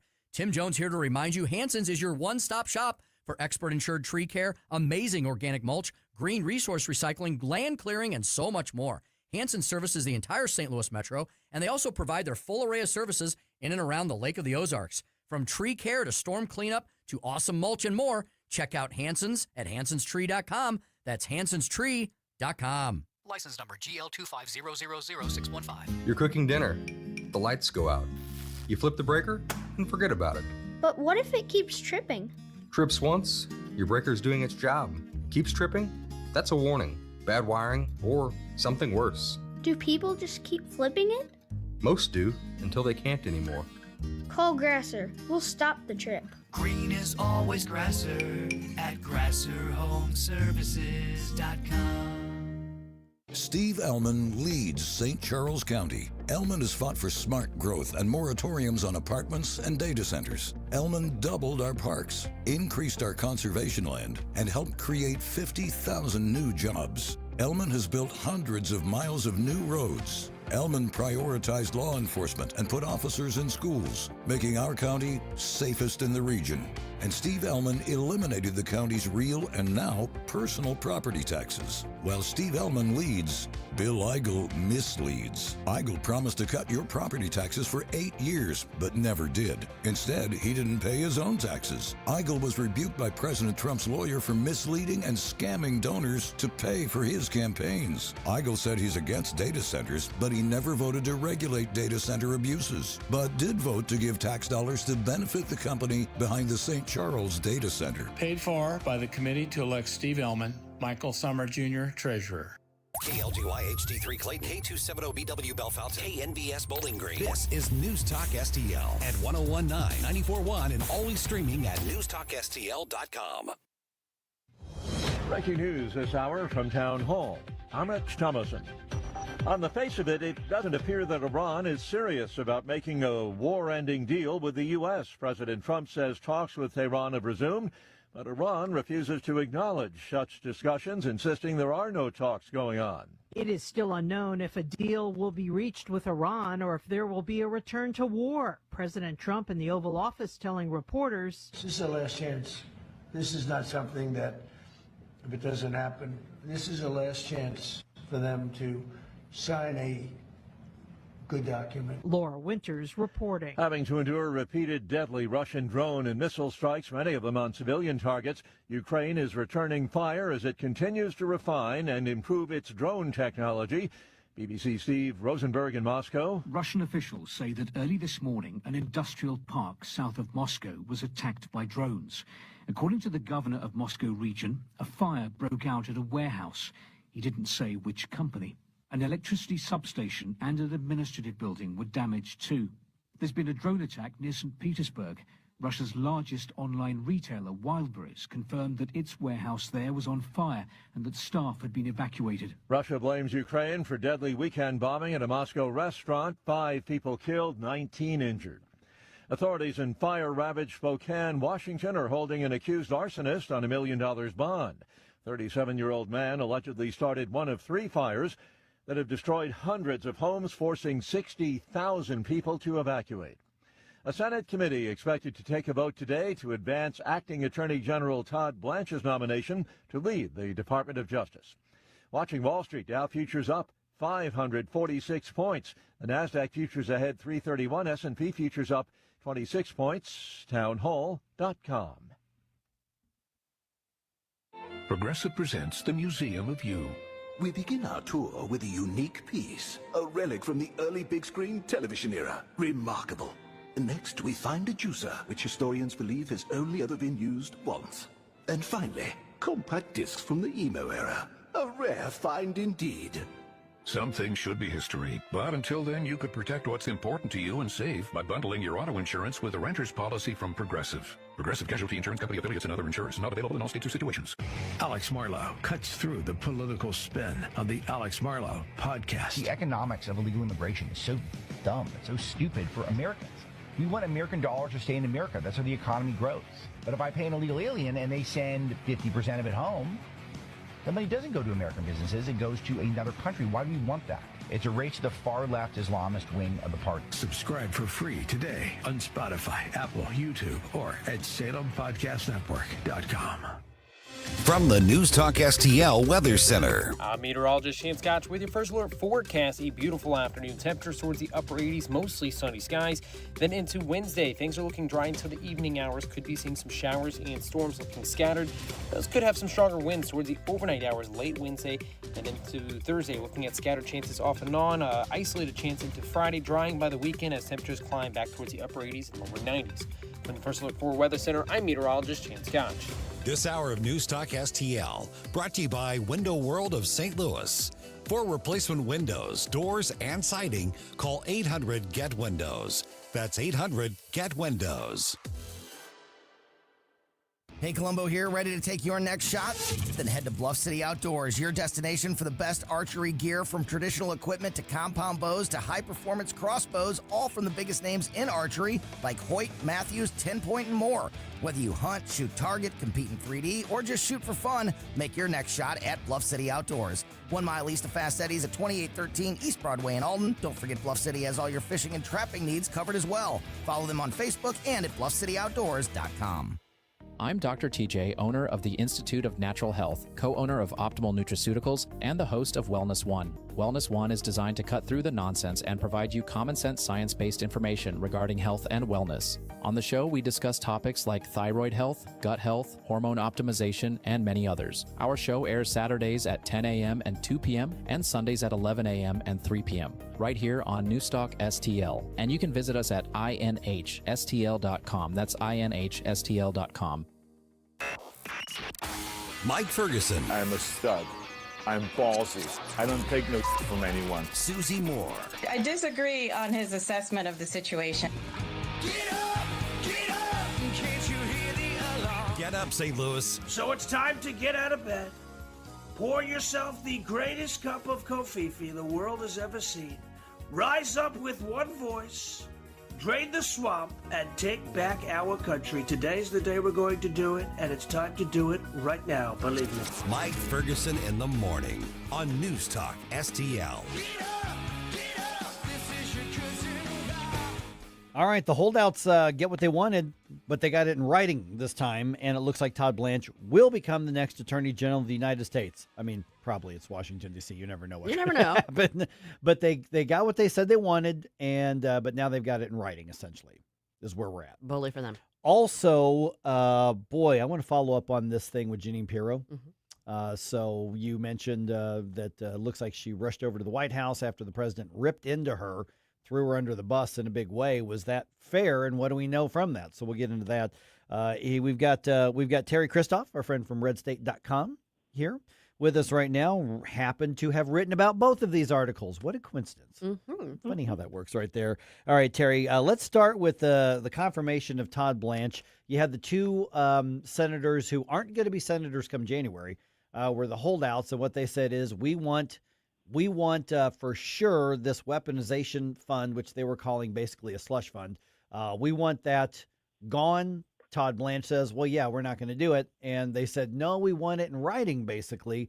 So looks like the deal was done. Is this just a matter of, well, Todd Blanche made a promise and we made him put it in writing? What's actually changed? I think what changed, and good morning, thank you for having me on. I'm happy to be back here. I think what changed is that they sort of let Todd Blanche get in the driver's seat for a little bit. For a lot, it was just Donald Trump getting on to Truth Social and making, a lot of threats. And, often he gets action from those Truth Socials. So I think, it moves it along to a certain point. But obviously, John Cornyn and Tom Tillis, they're two lame ducks. They don't have Trump's support, then they are going to make their last few months in office as miserable as possible for Donald Trump. And so what they've been doing is really holding it up on the anti-weaponization fund. And Todd Blanche has repeatedly told them, no, we're not going to move forward with this. This is not going to happen. But that wasn't good enough for them, and they've been stalling it. And I believe there's only 4 more days until they just all blow town here in D.C. and are gone for like 6 weeks. So Trump would like some of these things to happen, and getting Todd Blanche approved as Attorney General is one of them. So I think if they just sort of change tactics a little bit and stop with the Truth Social post and let Todd Blanche kind of take the driver's seat for a little bit. So he signed an order. He signed a letter saying that the Department of Justice was going to rescind this anti-weaponization fund, which has really only been in existence since May. And as far as I have researched, hasn't done anything at all. It hasn't paid out. It hasn't really done anything. It just exists at this point. And of course, Tillis and Cornyn say that they are deeply and dearly upset that there's no congressional oversight to how any of that money would be dispersed to people who could prove that they'd been targeted by the Biden administration. So it's quite a little bit of fun soap opera DC style, but I think it was really just to give Todd Blanche a chance to get on the path to confirmation. And from what I understand, there was a hearing this morning that would maybe get his nomination out of committee. So I guess we'll find out, pretty soon if Cornyn and Tillis are happy with this.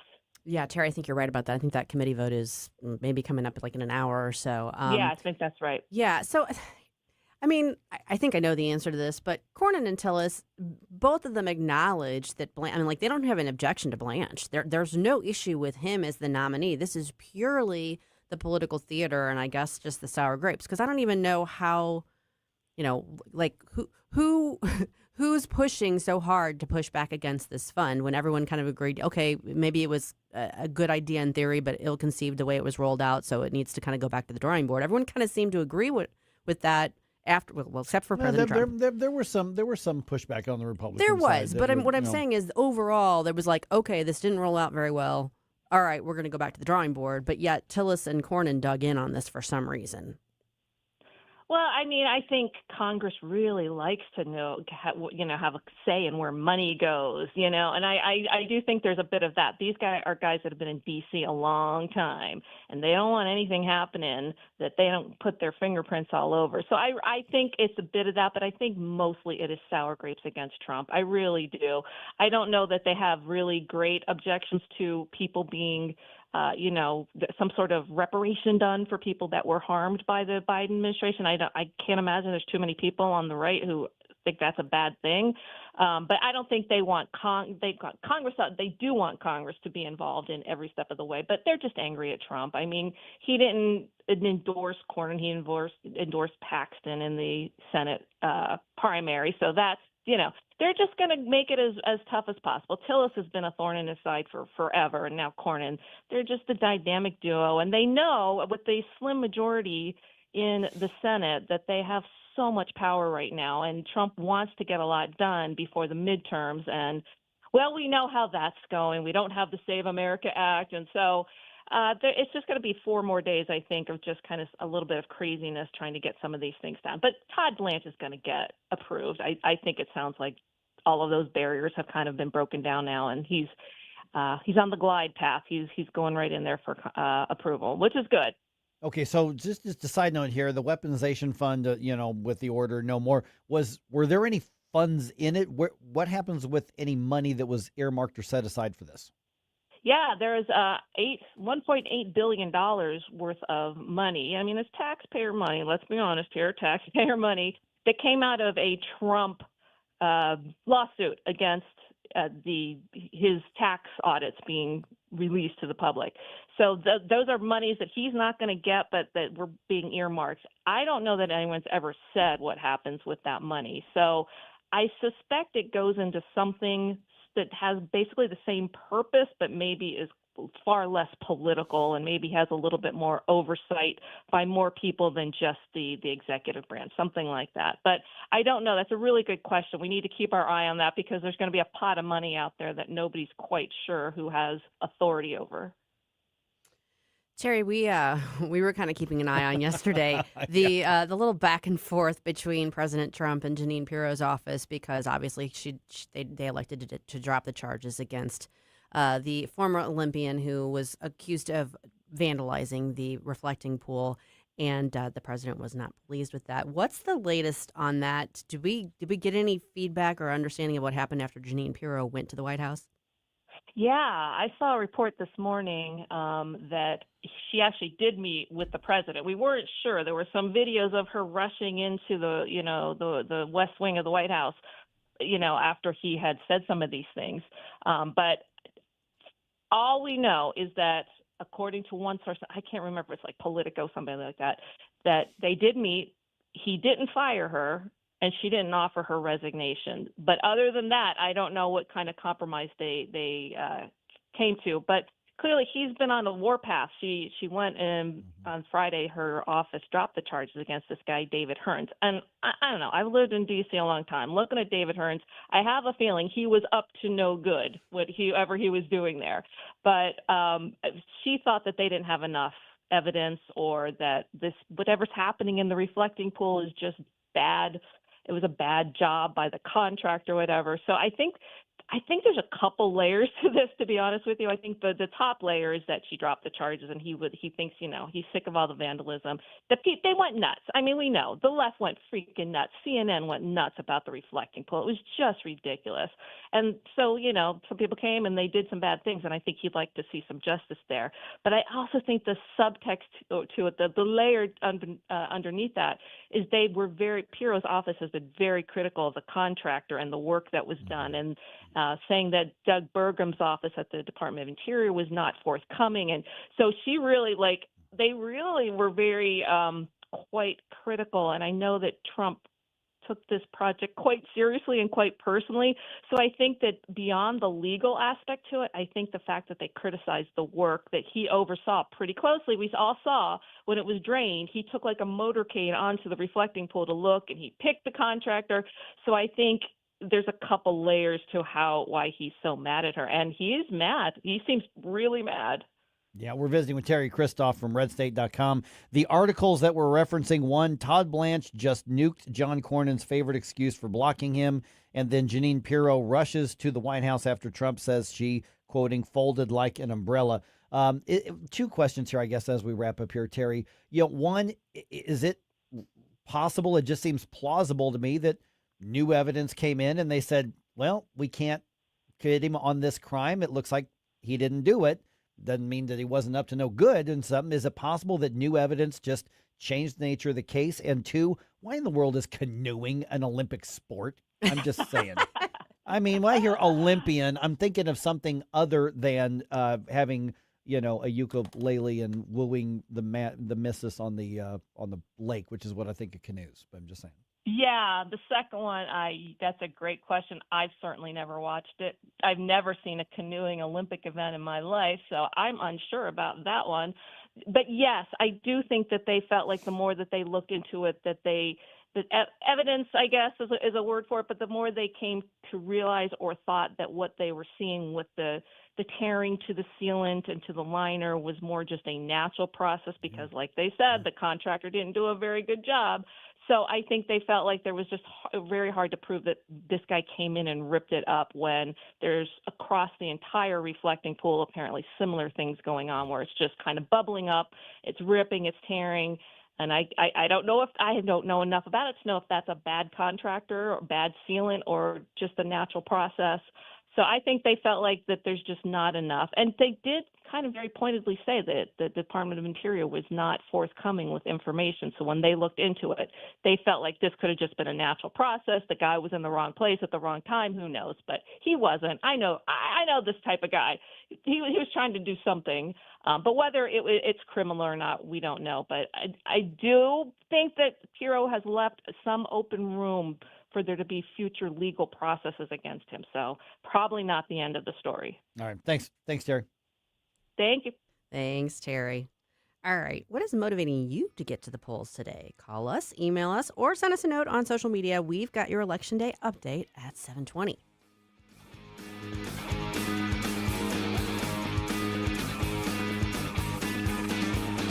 Don't try to make me stop. No inspiration. You have a soul so dark it is no more. Mike Ferguson in the morning. I like it, but they're going a little overboard with the dancing. On News Talk STL. Colombo and Company. Election day in Missouri. Get out to vote and make your voice heard on these critical races across the state. We'll break down all the issues, local and national, Tuesday with Crane Durham, Susie Moore, and AI expert Mike McCleary. Live and local, weekdays at 2. On News Talk STL. You never know who you'll run into at Sugar Creek Golf Course. Stop by the News Talk VIP Lounge inside the Sugar Creek Clubhouse and catch familiar faces like Jamie Allman, Mike Ferguson, Tim Jones, Nick Schroer, and more from the News Talk STL team. Grab a cold drink, say hello, and take in the atmosphere. And before you leave, swing by the Pro Shop to pick up your official News Talk STL polo. The Sugar Creek Pro Shop is the only place you can get one. It's all happening at Sugar Creek, so don't miss it. When the storm hits and a tree comes down, you need someone you can trust right now. OLI Outdoor Services in Godfrey is on call 24/7 for emergency tree removal, trimming, stump grinding, and land clearing. Serving Illinois and Missouri with licensed, insured professionals and over 200 years of combined experience. Tree removal starting at just $2.99. Free estimates, plus financing. Visit OLIOutdoorServices.com or call 1-888-5-SAWING. Do you know why I endorse Cafe Napoli, all the locations? Visit any of them, and you will quickly appreciate the quality of food, service, atmosphere. So maybe I'll see you at Cafe Napoli in Clayton, Napoli Kirkwood, Napoli 2 in Town and Country, Napoli 3 in St. Charles, right next door to Napoli C. Or maybe you'll find me at Napoli Brothers Pizza and Pasta in the Chesterfield Valley. Now you know why I endorse Napoli, NapoliSTL.com. News, analysis, opinion. It almost seems common sense, but, alas, common sense isn't so common these days. News Talk STL.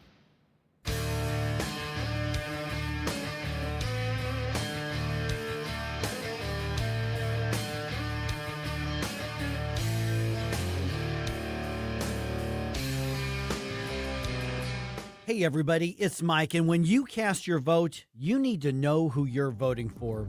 Did you know that Susie grew up a Democrat? It's true.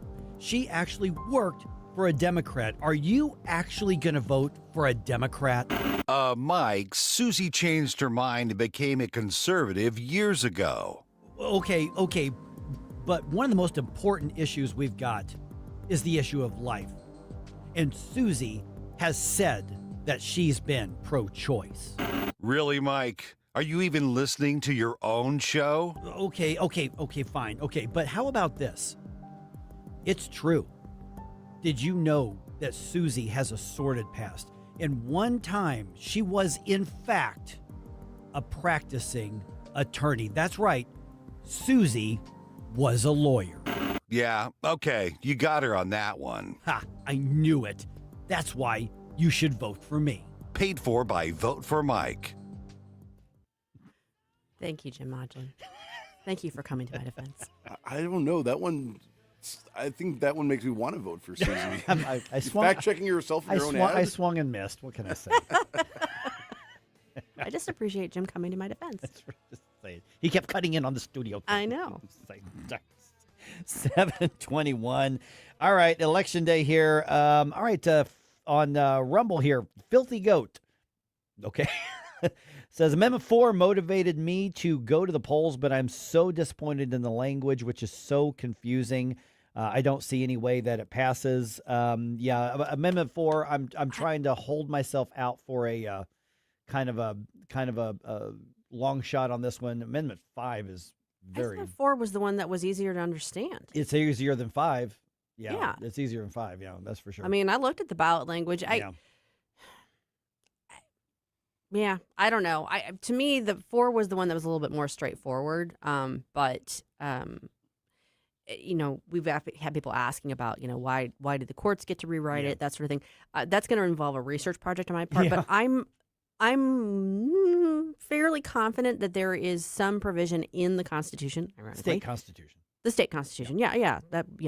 And ironically, because we're talking about amending the Constitution, that has the judiciary playing a role in the ballot language. I don't think that's just statutory and if it is just statutory, then yes, the legislature can amend that, right, and without getting a vote of the public 50% plus one in approval of it. But I think that I feel like there's got to be some constitutional provisions that address that as well.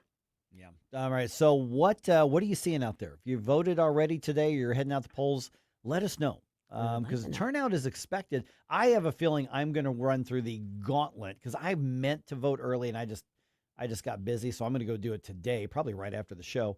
And I have a feeling everybody's going to go through the gauntlet of electioneers. Yeah. Yeah. And by the way, I saw a report yesterday regarding Congressional District 1, and these are sometimes better indicators of what's going to happen than even polls or anything. Some of the DSA-affiliated activist groups, the ones that actually have a structure and money, word is on the street that they pulled their door knockers and canvassers away from Cori Bush and sent them to Michigan. Yeah. That tells you something. Okay. So I made my predictions. They're on the air. They're on the record. I think Wesley Bell wins that one running away. I think it's going to be not. It's not going to be within any sort of margin of error. I think it's going to be significant win for Wesley Bell. Now, I also went out on a limb and predicted that Haley Stevens will pull out the Michigan Senate primary there. Now, see, that goes against some of the narrative. I know, and the polling doesn't support me in that, and I could be wrong, but here's why. That's not just a district. That's the entire state of Michigan. Yes. Yeah. And El Sayed is very far left, very progressive. And I don't know that the entire state of Michigan is going to be comfortable with that when they already have Stevens representing a district in Congress. So my gut tells me that she's going to pull that one out. And if I'm right, I want all the accolades. Yes, and you'll get them. M. Ward STL says, St. Peter's here. Decent, steady line when I was there. Voted yes on 4 and 5. Have little confidence either will win. Unfortunately, I think 5's going down. I'm holding out hope on 4, for sure. But can we talk about this real quick? Yeah. We're talking about the property tax thing in St. Charles County. Yeah. So we had the big news story last Thursday or Friday. It was like, the St. Louis County Council or St. Charles County Council voted to zero out the property tax for their portion, recognizing that wasn't going to affect school districts and fire districts and that sort of thing.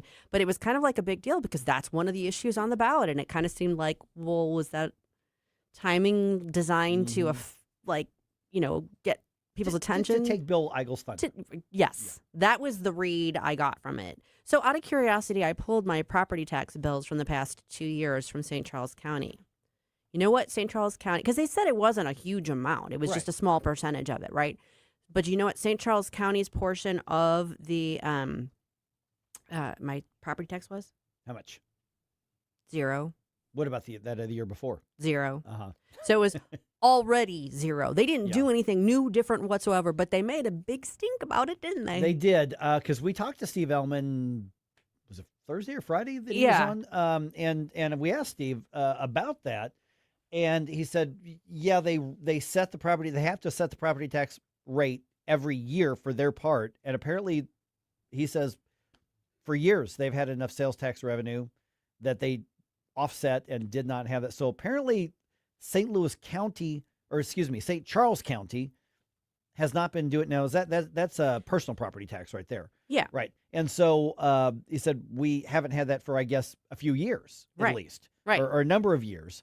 And so I'm thinking, those guys have had like 3 different debates. The biggest one we were involved with at Lindenwood University. Nobody said that in any of these debates. Nobody, and I guess that's the argument would be because, they hadn't actually set it to 0 again for this year. But apparently it's been the personal property tax rate for the county itself. Again, not for the fire districts or school districts. Right. That's a whole different thing. And I think that confuses people because they hear they think that what that's going to mean is that there's going to be zero personal property tax. No, that's not. Yeah. So their part, I guess, is that's been the way it's been for a while. Now, Bill Eigel, I think, is trying to argue that if they get more sales tax revenue, then they can turn around and zero out and have the county pay for everybody else's school district property tax. And that's questionable as to whether or not that's legal. May or may not remain to be seen. Depends on who wins today. But I just when I saw that, I was like, wait a second. Yeah. You made this big production out of that, and it was already zero. It was already zero. Okay. Yeah. So I'm not saving anything on my personal property tax either way. Yeah. All right. So, but for a lot of people in St. Charles County, that is what's driving them to polls for that executive race. Because let's be honest, whoever wins the Republican primary today is going to be the county executive come January. Yeah. I'm sure there's a Democrat on the ballot. I do this for a living. I don't know who it is because they're irrelevant. I looked once. Yeah, I feel like somebody's out there. Lady. I don't know. It's like there's a primary in the 2nd congressional district for a Democrat. So they're just picking who's going to lose to Ann Wagner. You know, I don't know how many candidates are on the ballot in the 1st congressional district, but the Republicans are just going to pick who's going to lose, most likely to Wesley Bell. I mean, that's some of these. But in St. Charles County, this primary today is going to determine whether it's going to be Steve Ellman or Bill Eigel or Jason Law to be the next county executive. But we're seeing increased turnover. Kurt Barr, I saw, has been the director of elections, has been posting updates on early voting. And apparently they have already exceeded their record number of early votes in St. Charles County. It just goes up every year, and it's been going up each day. They've got a significant number of early votes. And so they are anticipating a really big, probably the biggest primary election turnout in 20 years, 22 years. That is interesting. Yeah, they were saying, I think it was Filthy Goat that was saying the confusing part to them for Amendment 4 was the fact that the Department of Corrections estimates the increased annual cost of up to $21,000. Now, that doesn't make any sense. It doesn't make sense to me either. That's one of those judges rewriting the thing. Yeah. So, and I will say this, $21,000 overall as the cost of a measure is relatively small, so it doesn't alarm me, but I am trying to now figure out what would be the connection. Why would there be an additional cost to require 50% plus one, other than making available the ballot or to each voter the full text of the initiative petitions? But I don't know why the Department of Corrections would be estimating that. I have no idea. Yeah, that's I wish we could have asked Denny that. Yeah. So that's fair. I get it. Yeah. It doesn't change the material aspect of what Amendment 4 would do. No. And I think I said this about an hour and a half ago. And just remember, if you're conservative, Amendment 4 is a very conservative, constitutional, as in like constructionist constitutional argument. It's also a very pro-life constitutional argument. And I'm cringing hard when I hear, well, I'm conservative, but I don't like Amendment 4. Well, why? There's no reason whatsoever. This is one of the lowest bars for IP reform that I've ever seen. This, to me, is the bare minimum we should be doing. Mm-hmm. If you vote against Amendment 4, you are teaming up with Planned Parenthood. You are teaming up with the ACLU. You are teaming up with the labor unions, especially the teachers union. You are teaming up with every fringe leftist group out there right now. So just remember, if you say, well, I'm conservative and pro-life, I'm going to vote no on 4, then you are doing the bidding of Planned freaking Parenthood. Well said. Now, on the other hand, can data centers be built without costing you more? At 7:35, we've got a look at the future of data centers and the future of your utility bills.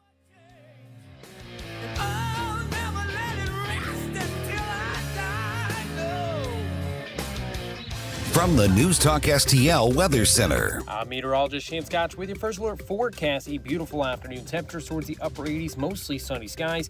Then into Wednesday, things are looking dry until the evening hours. Could be seeing some showers and storms looking scattered. Those could have some stronger winds towards the overnight hours late Wednesday and into Thursday. Looking at scattered chances off and on. Isolated chance into Friday. Drying by the weekend as temperatures climb back towards the upper 80s and lower 90s. From the first alert for Weather Center, I'm meteorologist Shane Scotch. Travis Wilson here, State Representative of District 106 in St. Charles, Missouri's first state capital. As a 31-year resident of St. Charles County, I know the issues that are important to our residents, such as protecting women's sports, stopping harmful procedures on minors, and fighting the woke agenda. As your representative, I know what it takes to bring new opportunities to our community to ensure our children have a brighter future. It's been the honor of a lifetime for my family and me to represent you, and I humbly ask for your vote again on August 4th. Paid for by Wilson for St. Charles. Merle Schneider, Treasurer. Larry Connor's Commentary, brought to you by Vincent's Jewelers, offering a wide selection of jewelry, including lab-grown diamonds, affordable earrings, bracelets, necklaces, and rings, up to 75% off their natural counterparts. Visit VincentsJewelers.com. This is Larry Connor's Commentary on News Talk STL. Do you believe in life after death? Epic Times just published an article from a writer interviewing those who came back from the dead, clinically declared dead, but still lived. All of the events were different, but they all came back, she says, with a similar message. One was a Harvard-trained neurologist who did not believe in life after death, certainly not in God. He came down with a brain infection, given 2% chance of survival. The family took him off the ventilator, but he survived.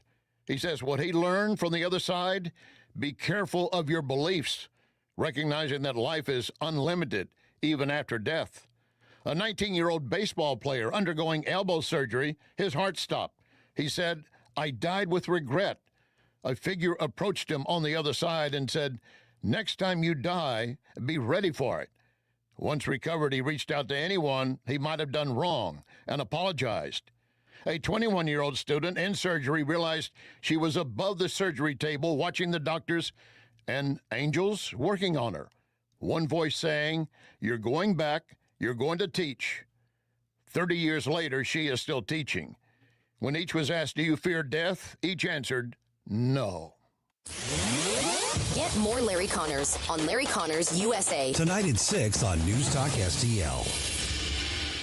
When insurance companies know you're represented by Under Law, they know Under is not going to let you be pushed around. Their reputation is built on years of courtroom battles. If you suffer an injury or damage to your property, serve the insurance company notice. You have Under Law on your side. A St. Louis firm you can trust to protect you at every term. Don't settle for less. You want to win? Believe me, Under wins. Under, O-N-D-R, underlaw.com. Steve Ellman leads St. Charles County. Ellman has fought for smart growth and moratoriums on apartments and data centers. Ellman doubled our parks, increased our conservation land, and helped create 50,000 new jobs. Ellman has built hundreds of miles of new roads. Ellman prioritized law enforcement and put officers in schools, making our county safest in the region. And Steve Ellman eliminated the county's real and now personal property taxes. While Steve Ellman leads, Bill Eigel misleads. Eigel promised to cut your property taxes for 8 years, but never did. Instead, he didn't pay his own taxes. Eigel was rebuked by President Trump's lawyer for misleading and scamming donors to pay for his campaigns. Eigel said he's against data centers, but he never voted to regulate data center abuses, but did vote to give tax dollars to benefit the company behind the St. Charles Data Center. Paid for by the committee to elect Steve Ellman, Michael Summer Jr., Treasurer. Tonight, Missouri decides 2026. all the results and reactions from the Missouri State Primary. You have to get out and vote. From the voices you know and trust in St. Louis for election night coverage. Amendment 4. Amendment 5. County executives. Coverage begins tonight at 7 on St. Louis's conservative voice. Right here. News Talk STL. Brought to you by Fast Signs in Bridgeton, 21 Recycling in House Springs, Gemini Wealth Group, and Freddy's Market. News, analysis, opinion. We attacked Cargo Island last night. There's not a thing they can do about it. They'll agree on everything, and then they'll go have a news conference and say we never even talked about it. They're cuckoo. 101.9 and 94.1 News Talk STL.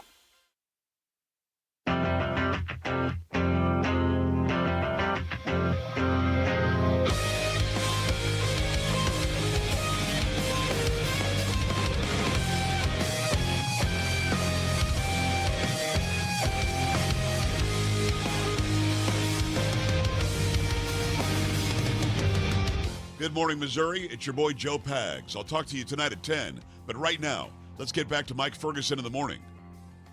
Okay, obviously, a lot of conflict over data centers, right? Yes. Without question here.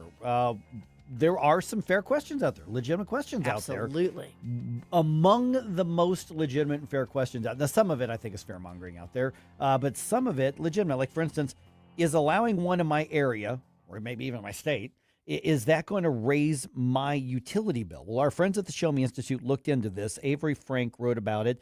If you go to showmeinstitute.org, you can see the op-ed there, how Missouri communities can keep data centers from raising utility bills. And Avery joins us right now. And so let me first say, Avery, when I was reading your work there, I didn't sense that you were necessarily like trying to tell local communities or state whether to allow them or not to allow. You weren't getting into that. You were just saying, hey, if they're going to go somewhere, here are some ways that you could possibly avoid this being passed on to everybody else. So I don't want anybody thinking that you're arguing yes or no on data centers. Is that fair to say? Yeah, I think that's very fair to say because, I think when we look at data centers, you can have a good data center project and you can have a bad data center project. And I think a lot of it relies on, well, if your infrastructure is ready to handle that, but also if you're giving out tax incentives. Because if you're giving out a bunch of tax incentives to a data center, that's automatically, tax revenue is the primary benefit you get from a data center. So if you're giving out a bunch of tax incentives to them, it's already moving very heavily in the bad category.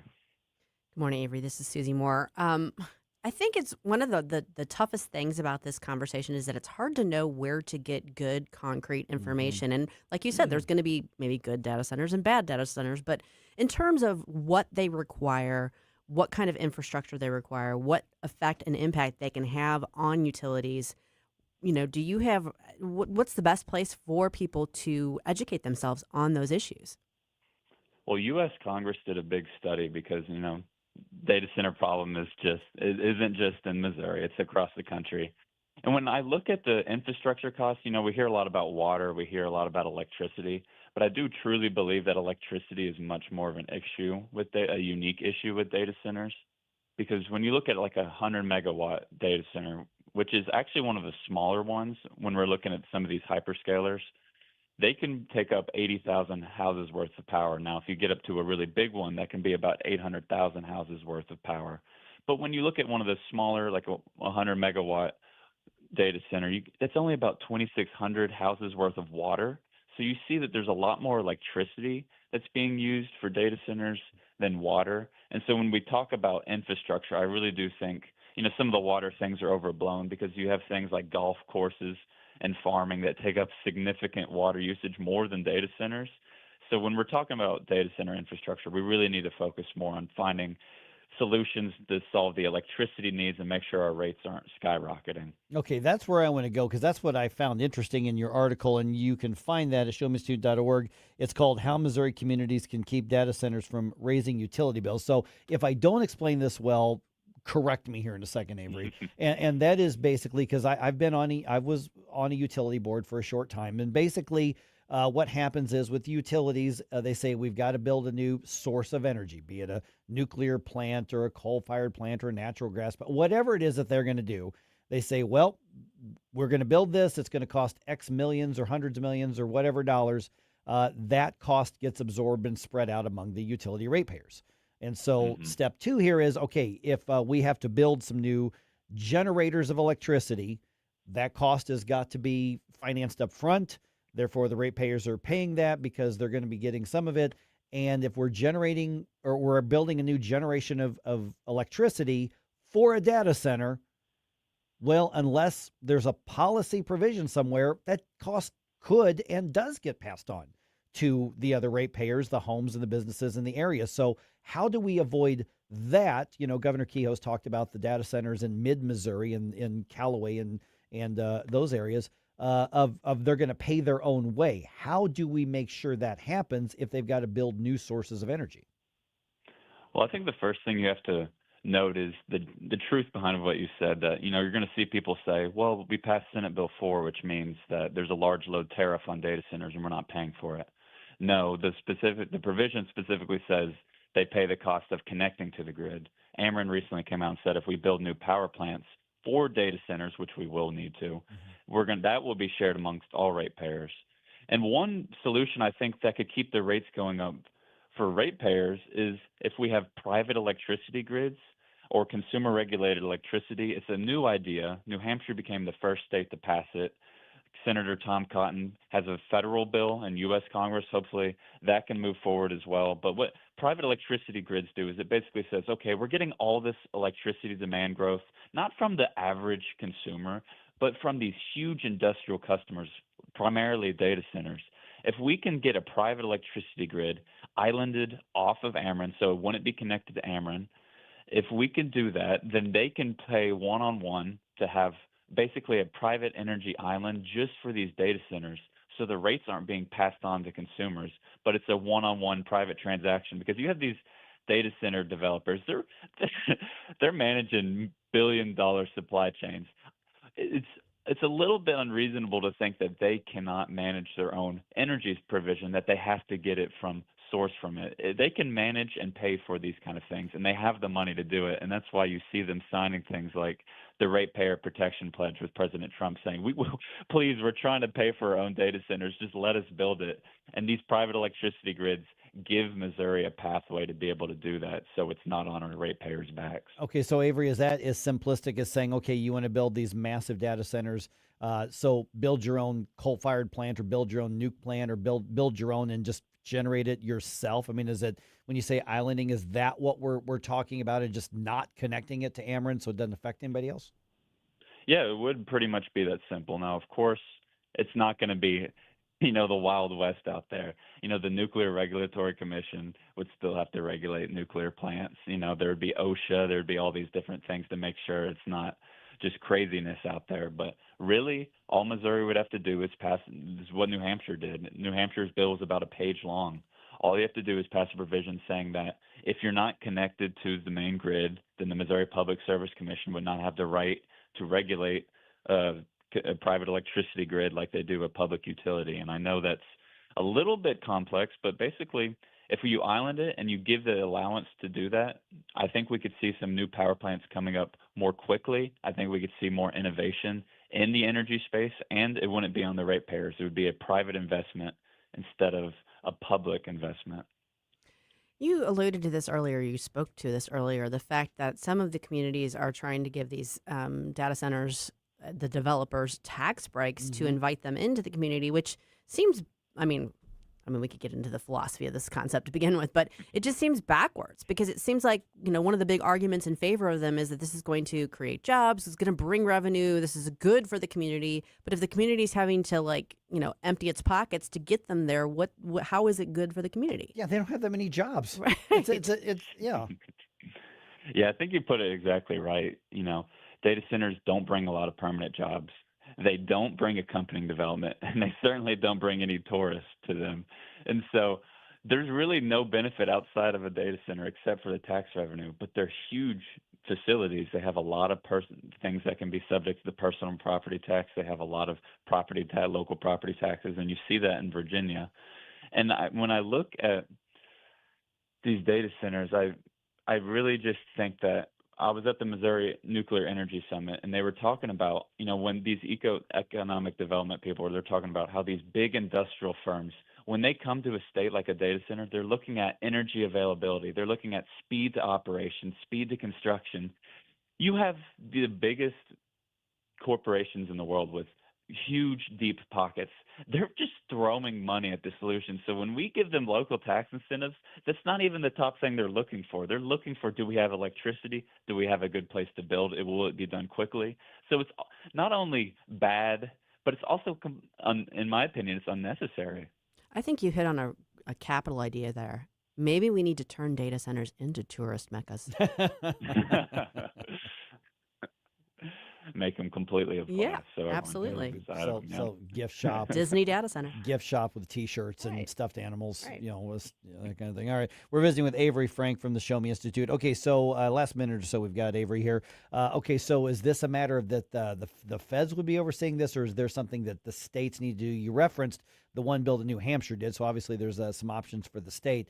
But as the legislature prepares to gear up for the 2027 legislative session, which I can't believe I just said that, but once they start doing that, what are things they need to keep in mind to get out ahead of this because data centers are going to go somewhere. I mean, they're going to go somewhere. If any of them are going to end up in rural Missouri or anything like that, what is it the state lawmakers should be considering? I would consider two things. The first, I would, of course, consider passing, consumer regulated electricity. And New Hampshire is the first state to do it. Illinois actually considered it last year. And the federal government's going to keep working on this. This is a big problem, and we're going to need all hands on deck to build new power generation. We're going to have to call on the free market. Monopolies have dominated the electricity sector for too long. So I think consumer regulated electricity would be a good step. But for the second thing, these bidding wars between little cities over these data centers, because they bring a lot of tax revenue. They see billion-dollar valuations and their eyes get big. We need to do something to get this in check, because we have a real prisoner's dilemma. We have cities out in bidding wars with each other over these things. And when we're in bidding wars over data centers or tax incentives, these communities aren't getting the benefit they could be getting. And so I think there needs to be some sort of regulation to maybe centrally assess these data centers so individual cities aren't getting all the benefits from them, and we can keep these bidding wars from getting out of control. All right, Avery Frank, the Show Me Institute, showmeinstitute.org. And people want to follow the work you're doing, just go there, or should we find you on social media too? Yes, you can find me at showmeinstitute.org. Easy enough. Thanks, Avery. Thanks, Avery. Thank you so much. All right. Reminder, you want to be tuned into News Talk STL for our live election night coverage. It's tonight, beginning at 7. Tony Colombo and the News Talk STL election team will be covering the Missouri election results as they come in. Real-time coverage of the stories behind the results and, more importantly, what it means for you. Sponsored by our friends at Friday's Market, Gemini Wealth Group, Fast Signs of Bridgeton, and 21 Recycling in Imperial. Live and local election night coverage Tuesday that's tonight, at 7 from your live and local station, News Talk STL.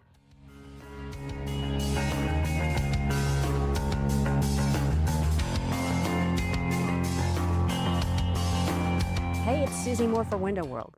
Did you know that in just over the last 20 years, Window World of St. Louis has improved the look and thermal efficiency for over 80,000 customers in St. Louis?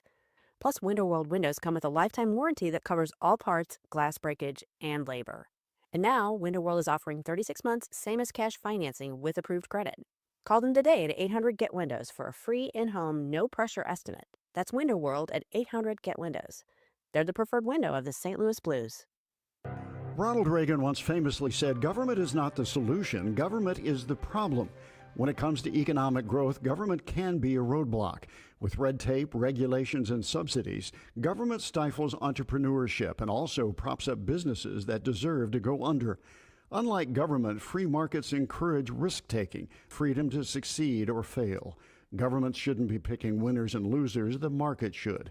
Free markets benefit the business owner and the customer by encouraging competition. Free market enabled a young man named J.C. Hall selling picture postcards in Kansas City to turn his idea into Hallmark cards. In St. Louis, the free market made it possible for Adolphus Busch to turn his father-in-law's local beer into the world's largest brewery. A free market also means you get to send your kids to the school of your choice. Learn more about free markets at showmeinstitute.org. The Show Me Minute has been brought to you by Show Me Institute and Show Me Opportunity. Mike Ferguson wants you to believe he's just a reasonable guy, but the facts tell a different story. Mike constantly lectures about rejecting tribalism, yet every week he willingly joins another old man baseball league. How many tribes is enough, Mike? Mike says Nutrition Stop changed his life. Changed it into what? Today, Mike counts protein, meal preps for fun, and voluntarily goes to the gym. Can someone who enjoys cardio really understand working Missourians? Mike even claims he's fighting the effects of aging. If Mike won't accept his own age, how can he accept yours? And while the rest of us are trying to survive another news cycle, Mike is busy debating bullpen management and whether the Cardinals should bunt more. St. Louis deserves a leader focused on today's problems, not yesterday's box scores. I'm Susie Moore, and I approve this message.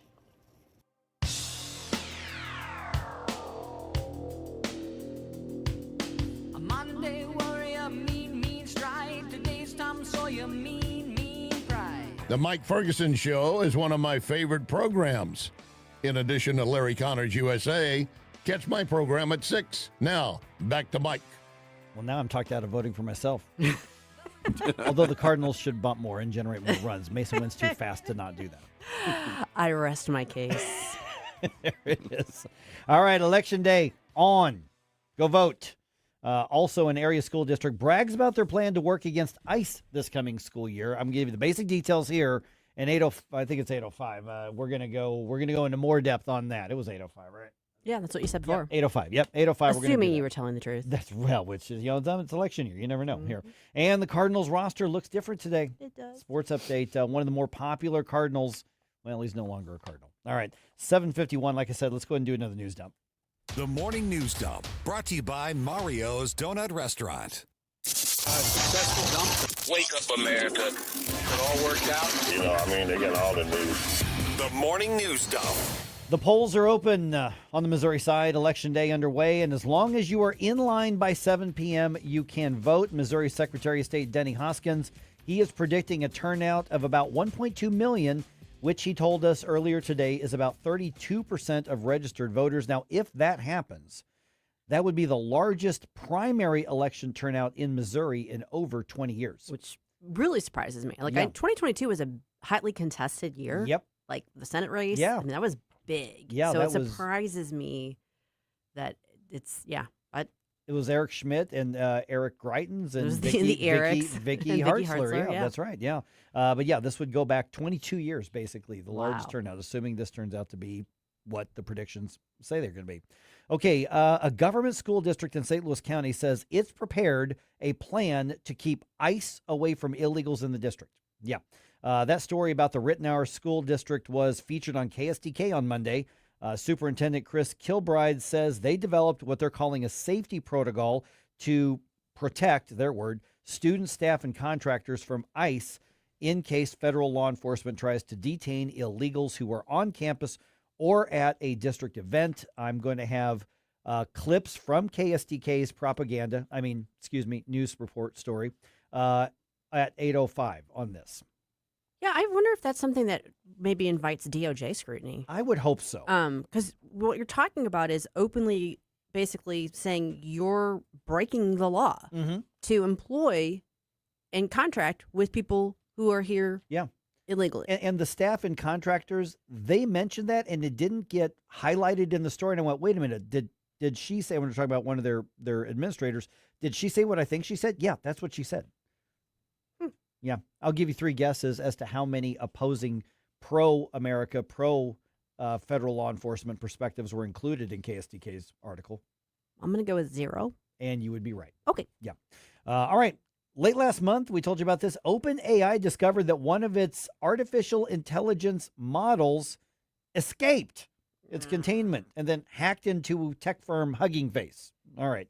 Congresswoman Beth Van Dyne, she's a Republican out of Texas, was on Fox Business's The Evening Edit, and she says this incident could actually slow America down on its race to compete with China in AI. That is some scary stuff. You think about its access to what could happen if our banking systems were shut down, if our power grid was broken into. These are national security issues. Okay, so this comes after the Treasury and Federal Reserve briefed investors earlier this year regarding concerns about Claude's Mythros AI model.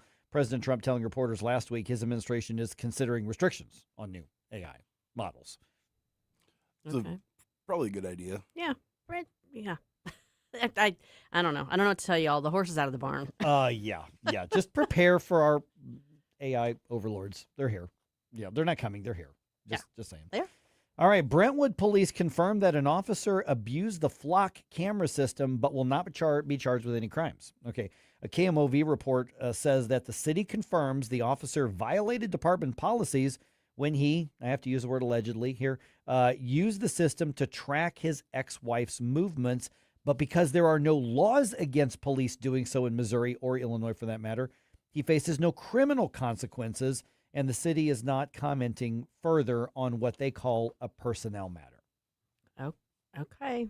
Yeah, that is a problem. Yeah. So if it's a personnel model, it could end up maybe he gets fired at worst, but the prosecuting attorney has already said, show me the law. Yeah. It's not there.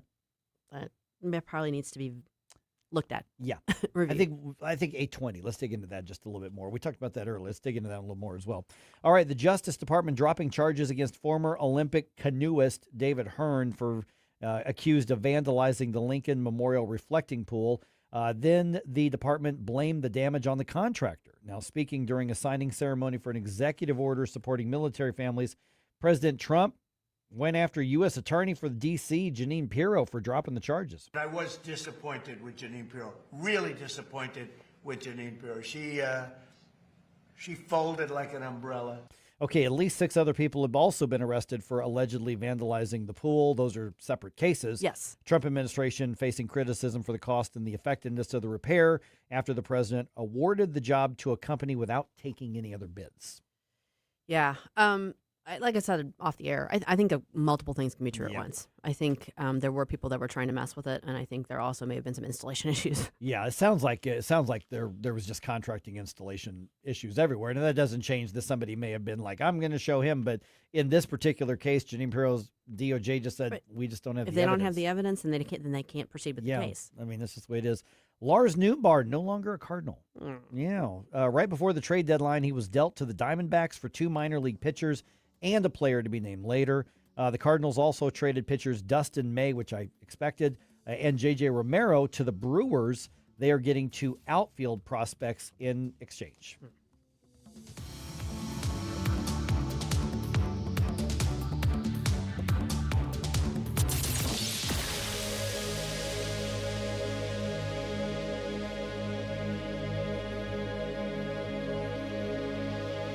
Identity theft can cost more than you think. Drained investment accounts, stolen tax returns, lost wages, expenses for lawyers. It's a lot. That's why LifeLock is backed by the $1 Million Protection Package, which covers up to $1 million for stolen funds, fees, and experts and lawyers, and out-of-pocket expenses. Don't face the burden of identity theft alone. Protect your future and finances with LifeLock. Join now. Save up to 30% off your first year with promo code BECK at LifeLock.com. 1-800-LifeLock, promo code BECK. LifeLock.com. Terms to apply.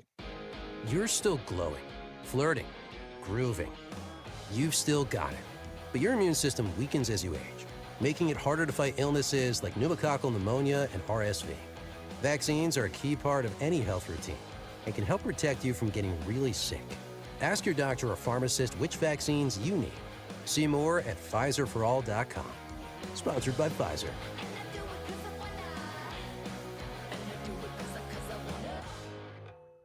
The Vic Porcelli Show. Very active, very fun chat box. Cindifer. Hi, Cindifer. Hey, how you doing? She says, yo, Vic, baby. Verbatim, yo, Vic, baby. With an exclamation point. How else are you supposed to read that? I was driving, had to pull over to comment. I was going to say how sexy the beard is, but I'm afraid of your wife.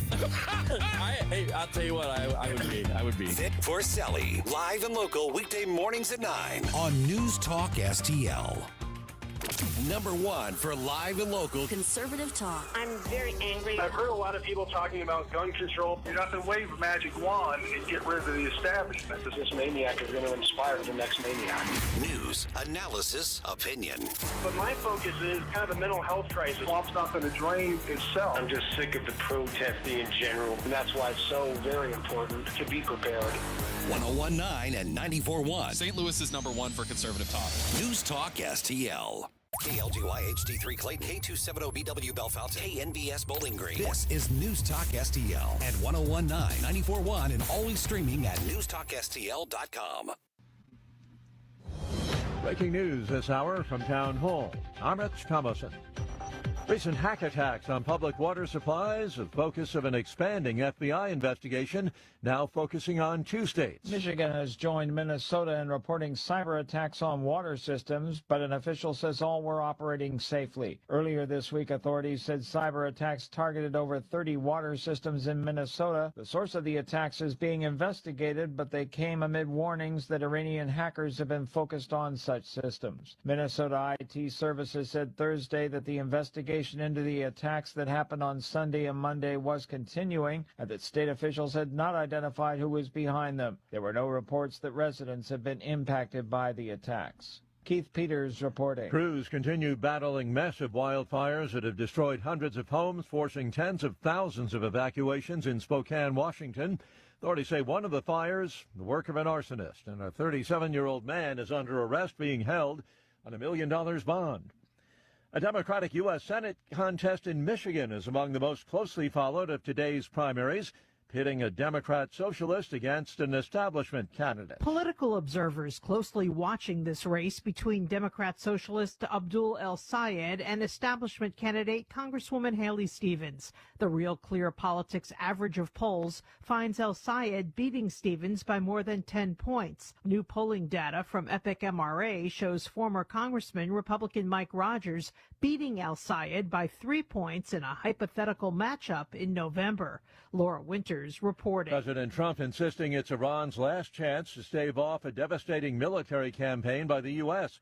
Mr. Trump says negotiations with Tehran have resumed. Iran says no, they haven't. On Wall Street, Dow futures are up 656 points. Townhall.com. The following is a real-life story from Trinity Debt Management. When I was feeling the stress of too much credit card debt, I looked at two different options: debt settlement and debt management. They may sound the same, but guess what? They're not. Debt settlement seemed like a quick fix, but I found out it would destroy my credit, create tax headaches, and hit me with huge fees. They actually told me to stop paying my bills. No way, not me.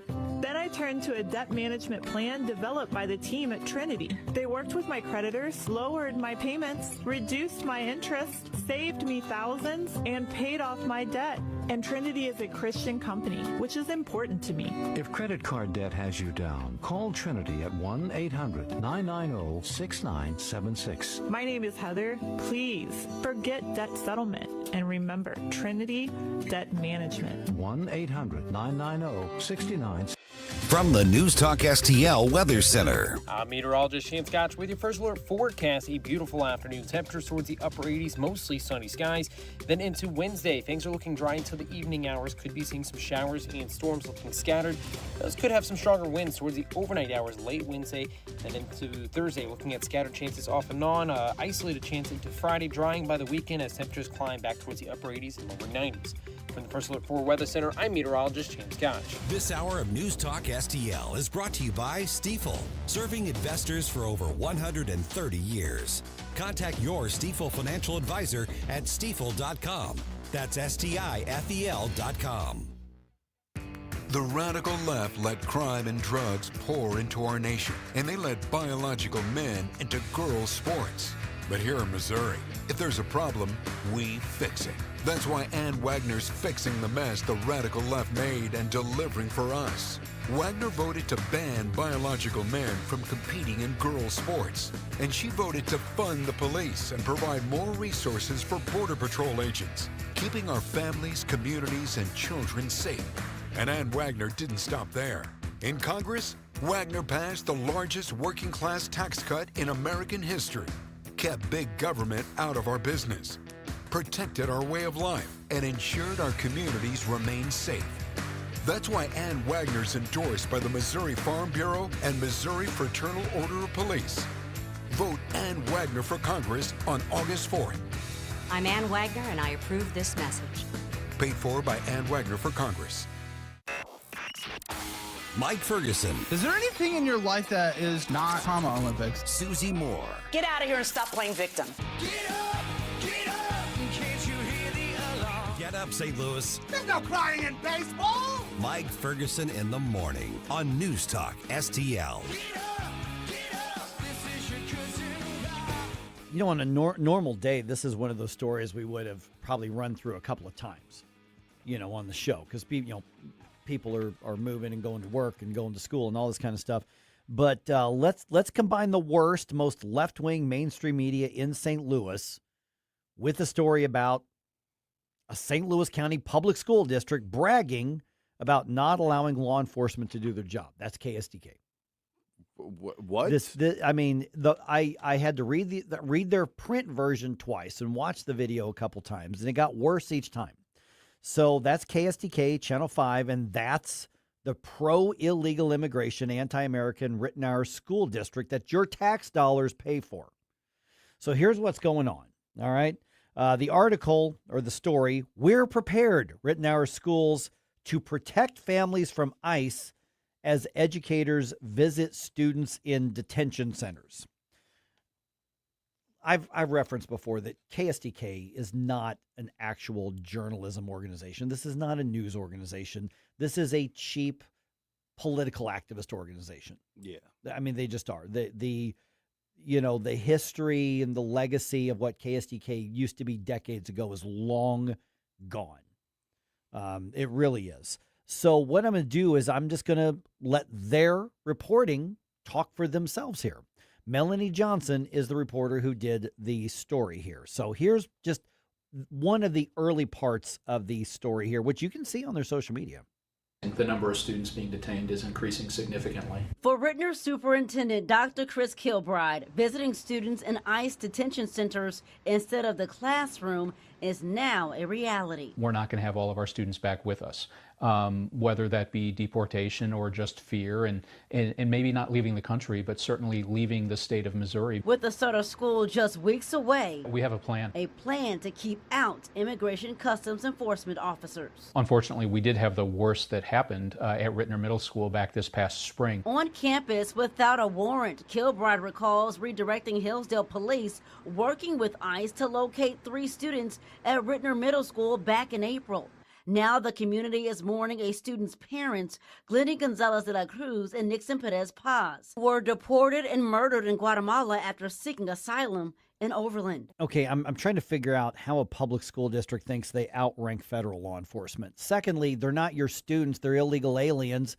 They're not, they may have been in your classroom, but guess what? They're not supposed to be here at all. No. Blame the parents for it. I get that. But the story references, a Ritenour family. Ritenour parent. No, these are illegal aliens. Now, listen, the parents who were deported, they were in the country illegally, there were reports they were trying to get asylum and they went to St. Louis County. They were denied for whatever reason. They were given an order of deportation. They did not follow that. They were deported. They were murdered in Guatemala. Yeah.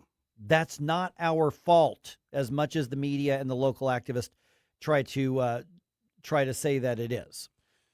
Yeah, there's a lot going on with that case as well that I'm trying to wait for more information to come out on. But I understand having sympathy for a child that's stuck in the situation. Yep. But unfortunately, when your parents make bad choices and bad decisions, sometimes the children of those parents end up suffering. Yeah, I'm still trying to figure out how a public school district, any school, thinks that they have authority over federal law enforcement. Now, they show up without a warrant. That's one thing. If that's the case. Now, the Hillsborough Police, Hillsborough Police, they were working with federal law enforcement as they should, and they were showing up looking for some people they believed to be in the country illegally who had orders out against them. And so if you don't have a warrant, you don't have a warrant. But to say we've come up with a protocol, and let's just call it what it is, to protect illegal aliens. Mm-hmm. Meaning that the school district is valuing them. And I've got another clip from this story, I think, that drives this point home even more. So once again, this is from KSDK's propaganda report from Melanie Johnson. I think it's our responsibility as human beings that we look out for one another. And if we're not doing that, I'm not going to stand back. Julie Hahn with Student Services in charge of bringing support to those struggling with what's happening outside these 4 walls. We often get emotional and we try to hold that back because we want to stay strong for our students and families.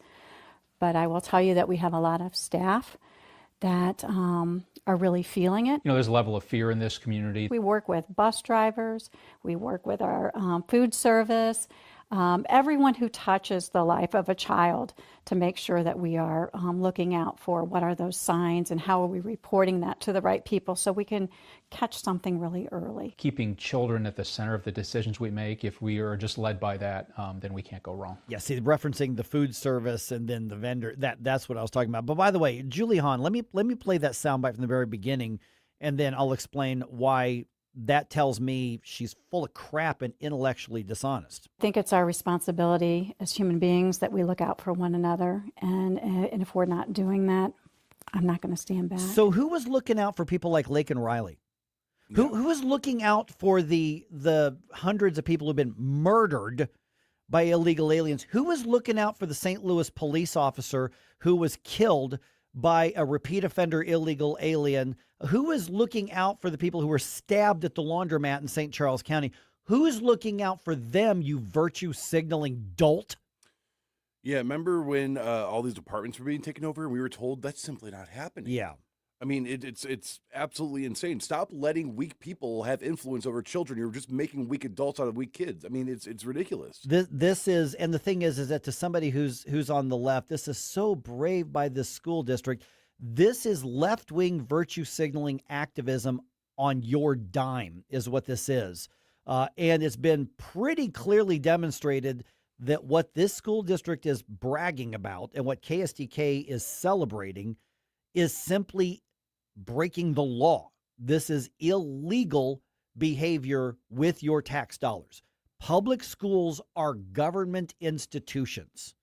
Keep that in mind. And by the way, there were none, zero, zilch, nada opposing or pro-America or pro-law enforcement comments or perspectives represented in that story in any way, shape, or form.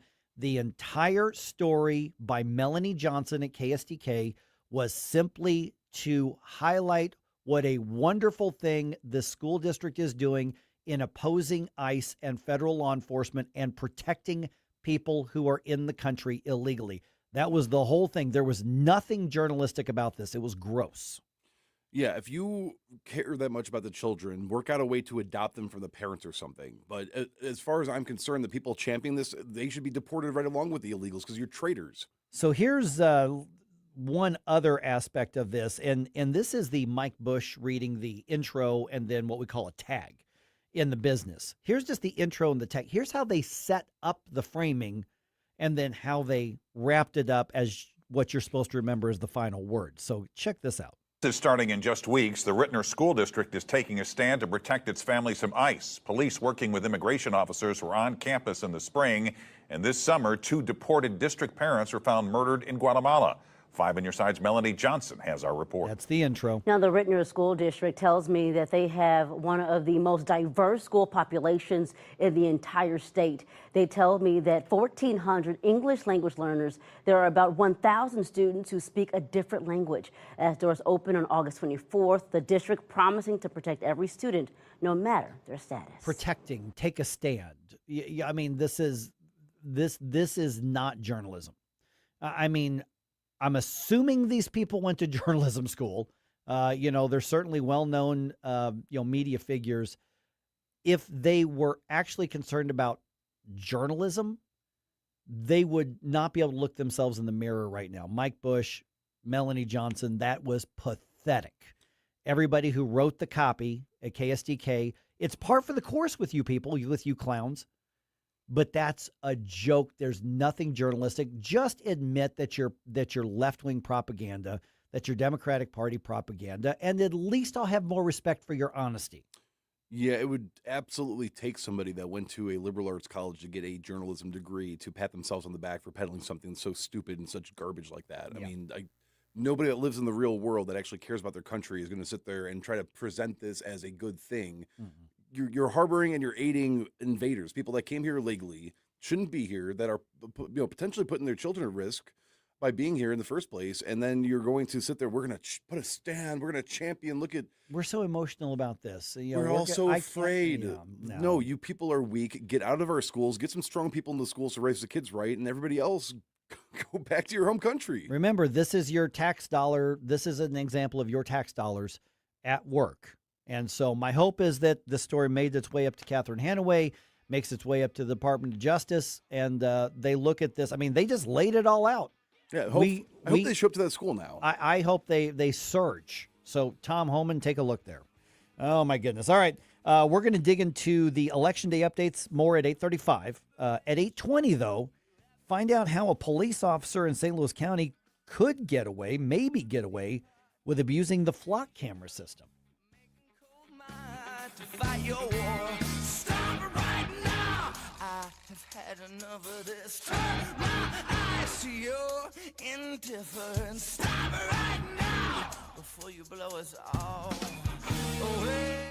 I got to tell you, my friends over at Great American Divers, they're out gallivanting around the world. Well, they just got back again because they did another diving trip, and you can go along with them. And matter of fact, they will make sure you're ready to do that. Mike Ferguson here for Great American Divers, GreatAmericanDivers.com. By the way, this is a veteran-owned company, and there is a discount to veterans and first responders. Check them out, GreatAmericanDivers.com. You want to learn how to scuba dive? They got you. You're brand new, you're a beginner, you've never been in a pool, they will teach you how to do it. You're intermediate, you want to become that expert level, be able to go to those more challenging places around the world, they got you. They'll do it.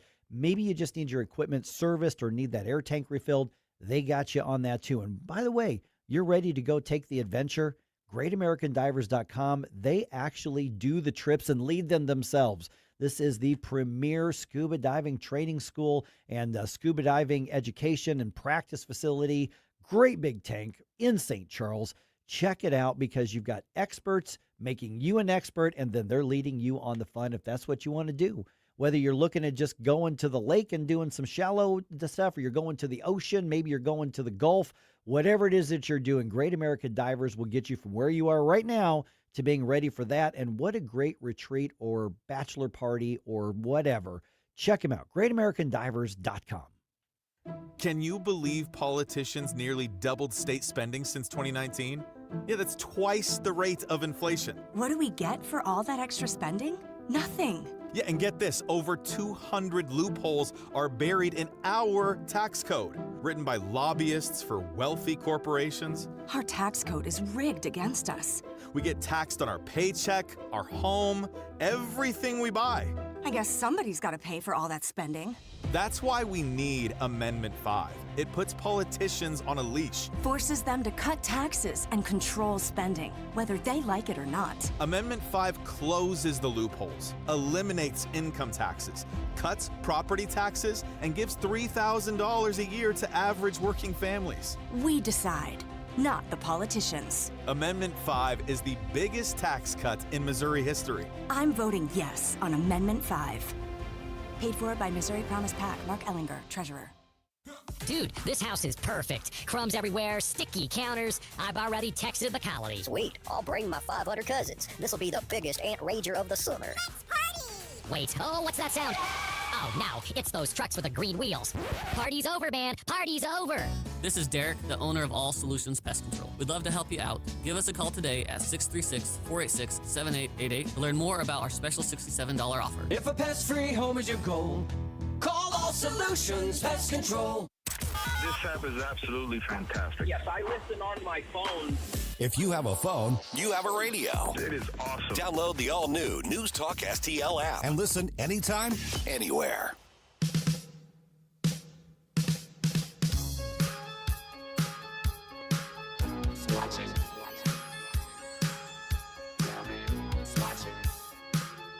Watching me.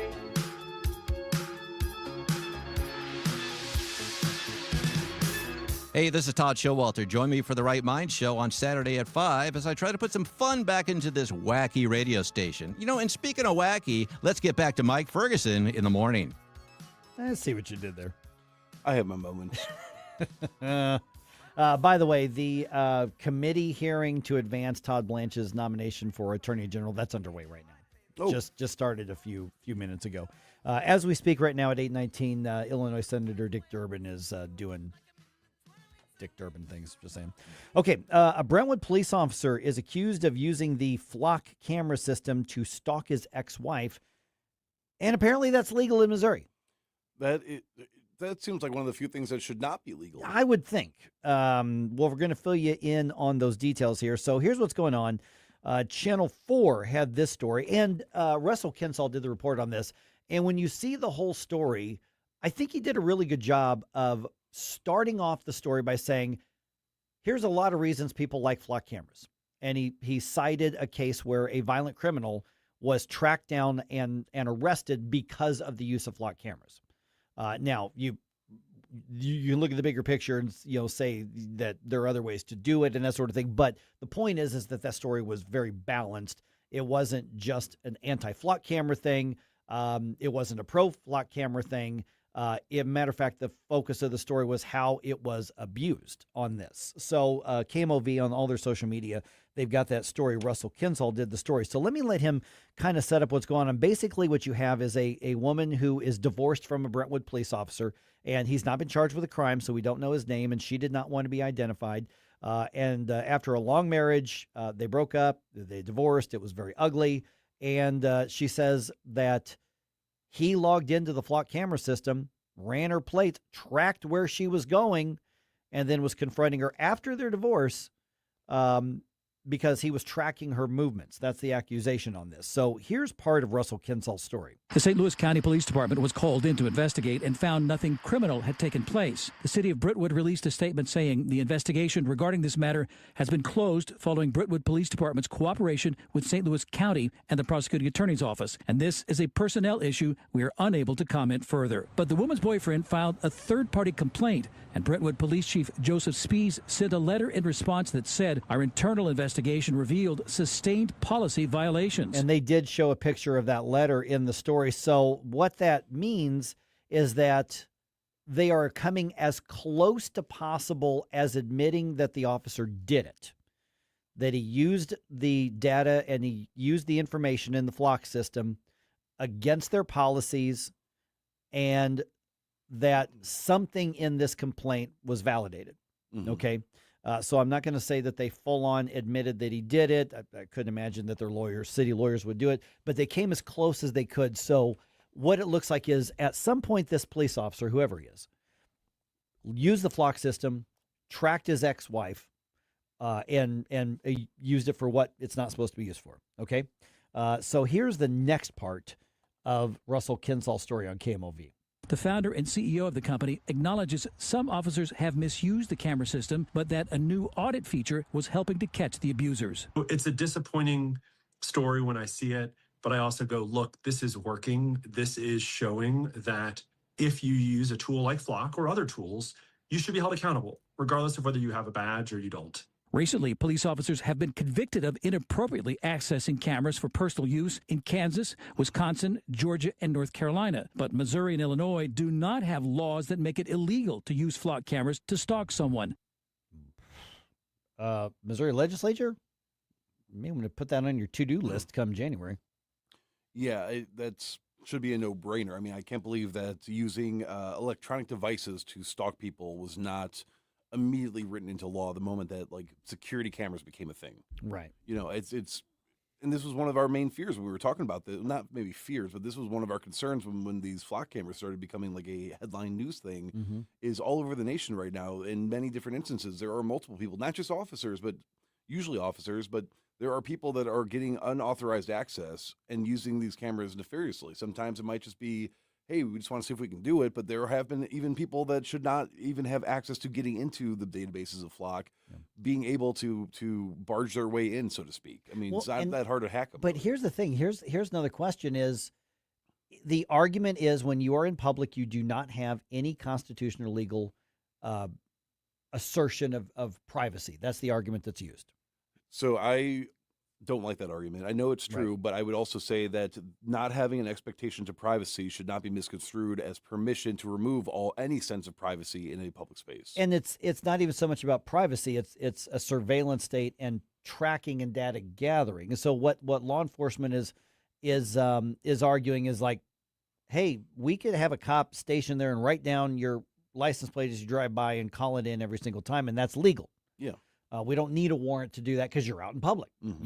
You can do that. Okay, so they're arguing that no expectation of privacy, therefore they're legal. End of story. Okay, so does that mean that whatever is gathered by the flock cameras is by default then public information if it's being compiled and handed over to law enforcement? Because remember, flock cameras are a private company. Mm-hmm. And then part of the deal is that they simply gather the information for law enforcement, because in some states, and I don't know the Missouri and Illinois laws, I couldn't find them. I don't know. In other states, there have been cases where law enforcement, and even written into the law, is a declaration that the information and the data gathered by flock cameras or whatever company is competing with them that it's not public information. There is a specific by name carve out for automated license plate readers, I think they're called. So anything, they specifically carve that out and say that's not public information. So you can't FOIA it. You can't Freedom of Information Act it. Whereas a body camera, you can do With that. a body camera, you can do that. Now, with the FOIA, my guess is that in those states where they say this is not public information, is ironically probably to prevent exactly this kind of abuse that is being alleged in St. Louis County with the Brentwood police officer. And it would be one thing if it was, I'm not trying to make any excuses for this kind of behavior, but if it was, here is a database of flock footage, right? And it just happens to be available to investigators, like a specific role within the police department so they can keep track of a specific investigation.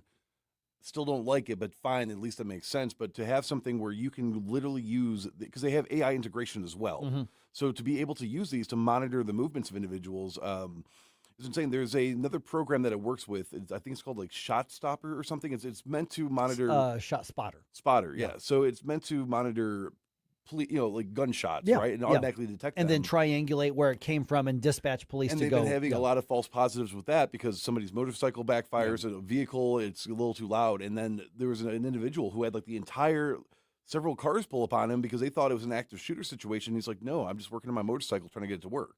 And he had to sit there and deal. I mean, the cops eventually were cool about it, but they were convinced that this guy had just done a shooting and had ditched the gun somewhere and that they had caught him red-handed.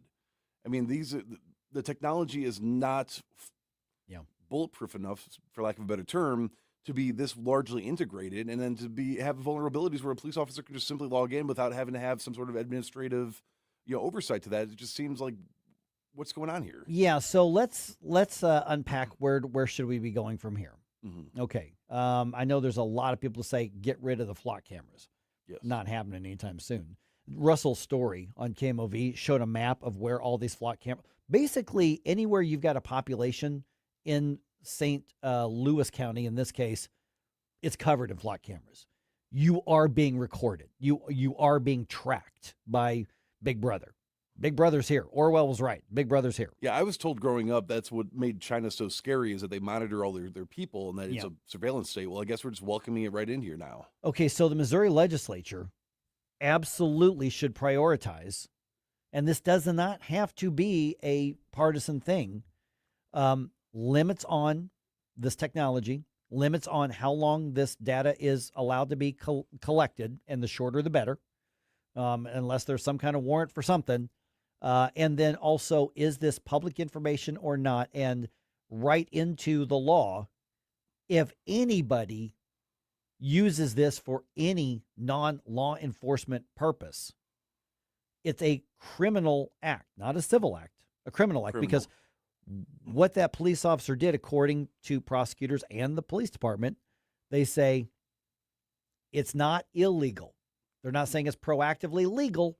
They're saying it's not illegal to do that, even though the accusation is that he was stalking his ex-wife.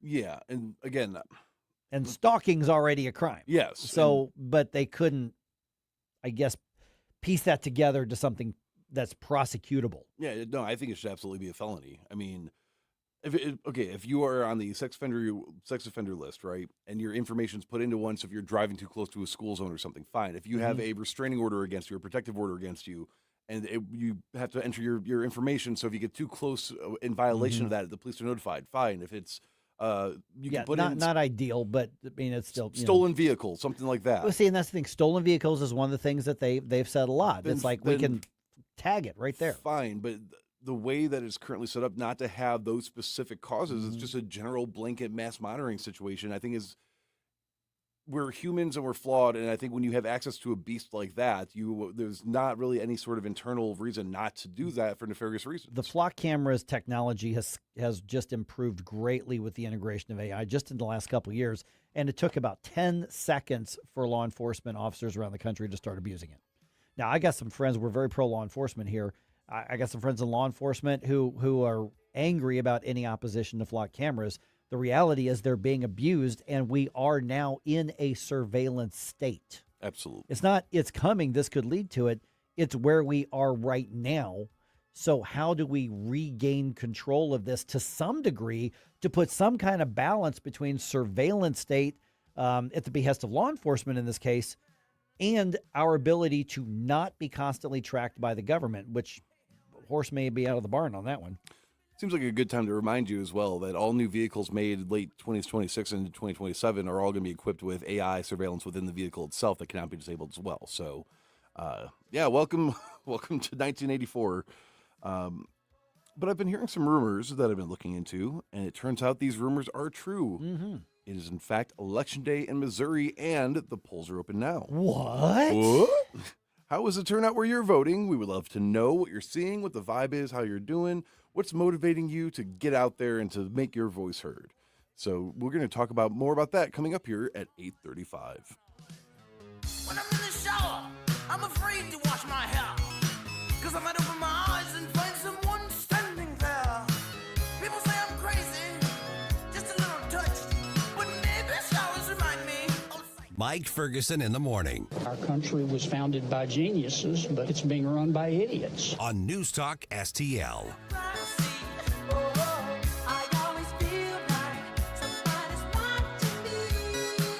From the News Talk STL Weather Center. I'm meteorologist Shane Scotch with your first alert forecast. A beautiful afternoon. Temperatures towards the upper 80s, mostly sunny skies.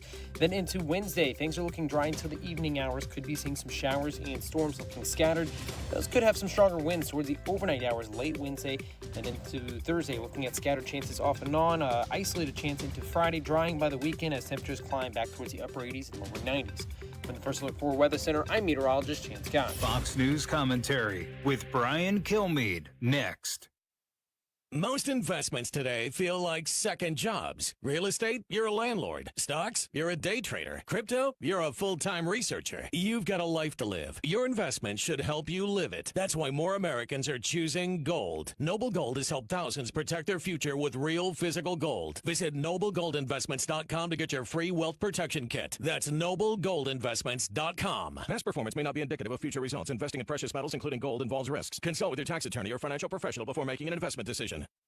Here's Brian Kilmeade. Anthony Fauci's 1,100-page diary revealed this fraud lied, enriched himself, extended the pain of the pandemic while receiving rock-star treatment from the media and Hollywood for his leadership. He contradicted almost everything he claimed to be true about COVID, all while leading the government's charge of protecting Americans during the pandemic. His diary entry shows he privately confronted other possibilities about the virus's origin, even calling the market just an amplifier. He knew it came from the lab. He publicly denied reasonability for shutting down schools and states. And remember when Fauci told you that if you were fully vaccinated, you didn't have to wear a mask? He admitted in his diary that even vaccinated people were still getting COVID. We knew that. I don't know why I'm surprised, frankly. This is the man that told us to stand 6 feet apart, then told us there was no evidence you should stand 6 feet apart. For more commentary like this, go to foxnewspodcast.com. Travis Wilson here, state representative from District 106 in St. Charles, Missouri's first state capital. I wanted to remind everyone that we have a crucial primary election coming up on Tuesday, August 4th.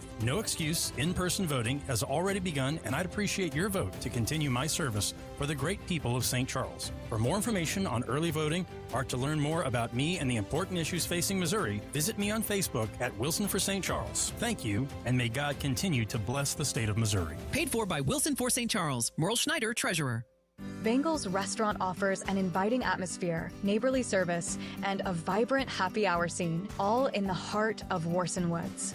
From their kitchen to your plates, beloved comfort favorites like chicken parmesan and lasagna to steakhouse-style classics. Slide up to the vintage bar or hit the patio for happy hour specials every Tuesday through Friday. Bengal's Restaurant and Bar, 10017 Manchester Road. Check out the menu and reserve a table online at bengalsrestaurant.com. License number GL250000615. Hey Dad, what causes drains to clog? Grease, hair, soap scum, and tree roots. Tree roots? This town has old pipes and big trees. They find each other. They grow inside pipes? They bust into pipes. Whoa. Once they're in, the water stops flowing. Can we fix it? The big green grasser machine can fix any clog. Green is always grasser at GrasserHomeservices.com. If you find yourself feeling out of place in the world, it's comforting to know conservative values haven't been abandoned everywhere. Thanks for being my voice in all this. This is News Talk STL. There are people out there that feel the way that I feel and say what I say. Welcome home.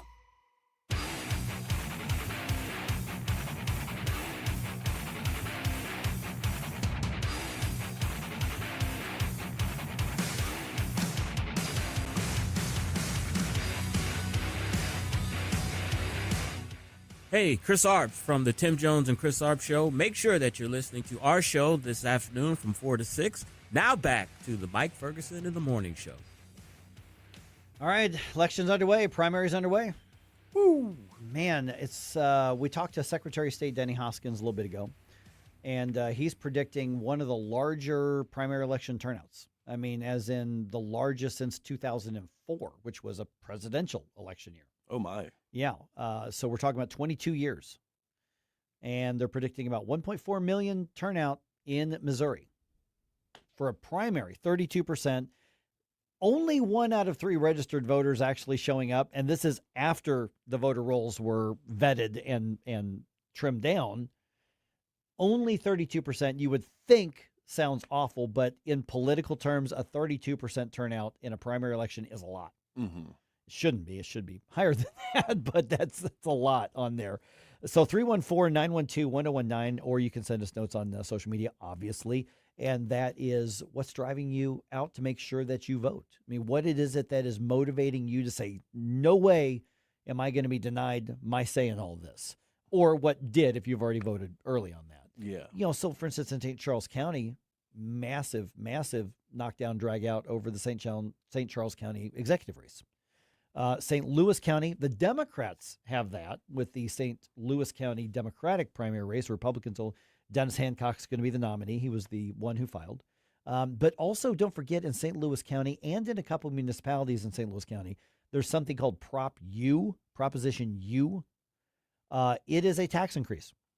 It's a sales tax increase. Mm-hmm. It's you buy something from somewhere else, we're going to charge you a tax on it. They're a thing, you know. And so I don't vote for tax increases. Never. So Proposition U, voters have rejected this in the past in St. Louis County just a few years ago. So my hope is that we remember and we vote against it. And then Proposition C in St. Louis County, this isn't getting a lot of attention. We talked to Elliot Davis about this. My goodness, was he fired up over this. Mm-hmm. So the way that the ballot language is worded says it's just correcting some mistakes and bringing the county in line with the state constitution. But that has to do, it's really convoluted and it's not even getting to the main point of it. And they're talking about like terms in office and you got to be in for 10 months before you qualify for this, that, and the other. It's really, really wordy and convoluted. But as so many people have been talking about, Tom Sullivan, kind of the well-known citizen activist, and Elliot Davis as well. They both say really what this does is this permits the county to give the next county executive, whoever that is, a big raise. But that's not really spelled out in the ballot language. Mm-hmm. So do with that what you will there. Now, people aren't turning out because they're fired up about Prop U or Prop C. That's just going to be there when you go vote. So understand what that is. Yeah, and don't count on people having the common sense to say, okay, well, I don't need to show up and worry about this because obviously we don't want, tax increases because as we saw the last time around a few months ago, the people that really want to raise your taxes are going to show up and vote yes to raise your taxes. They will. So yeah. you have to be there at the very least to say, no, I'm not dealing with this. Now, in St. Louis City in particular, you've got Congressional District 1, and CD1 goes a little bit outside the city limits as well into St. Louis County as well. Democrats have their Cori Bush versus Wesley Bell rematch. Mm-hmm. Whoever wins that's going to be in Congress. My guess is Wesley Bell's going to win this. I think Cori Bush has just become so toxic that even only the most extreme bigoted socialist is going to be on board with Cori Bush. So my guess is that Wesley Bell is likely going to win this one kind of handily. Well, I mean, And again, it was a one-time issue, it seems like. But Wesley Bell did get shouted down and booed out because he wasn't socialist enough for the Democrats at that rally earlier this year. So I still suspect he will retain his position, but it may be a little bit closer than we think.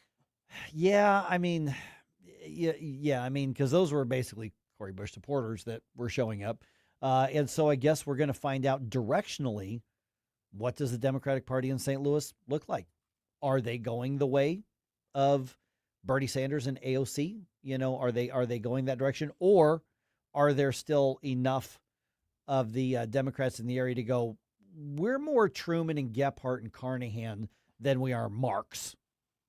I don't know what the answer is going to be. If this is a really, really close one, then you've got evidence that the Democrats in St. Louis are on board with the Marx aspect of it, as opposed to that tradition of Missouri Democrats being, Carnahan, Truman, Gephardt, people like that. Yeah, what I'm seeing from the people that I do know for a fact, they go out and vote, and they also try to get others involved in voting. They're more of the FDR, Bernie Sanders types that are really trying to get people out there. Yeah. And we've already seen across the nation some DSA people have gotten into their position. So I hope that Missouri Democrats have more common sense than that. But again, I mean, it's a new day and age. Yeah, we will find out. And then obviously the 5th district will flip to the Republicans because that's how it's been gerrymandered with the latest map. And so that actually includes part of the NewsTalk-STL area. Because that goes from downtown Kansas City into the NewsTalk-STL listing area. That's quite an area coverage. It's quite a gerrymander. Yes. That's quite a, and then you've got the 6th district is going to have a new Congress member as well. I'll say congressman because I don't know that any women have even filed to run in that. They all happen to be male.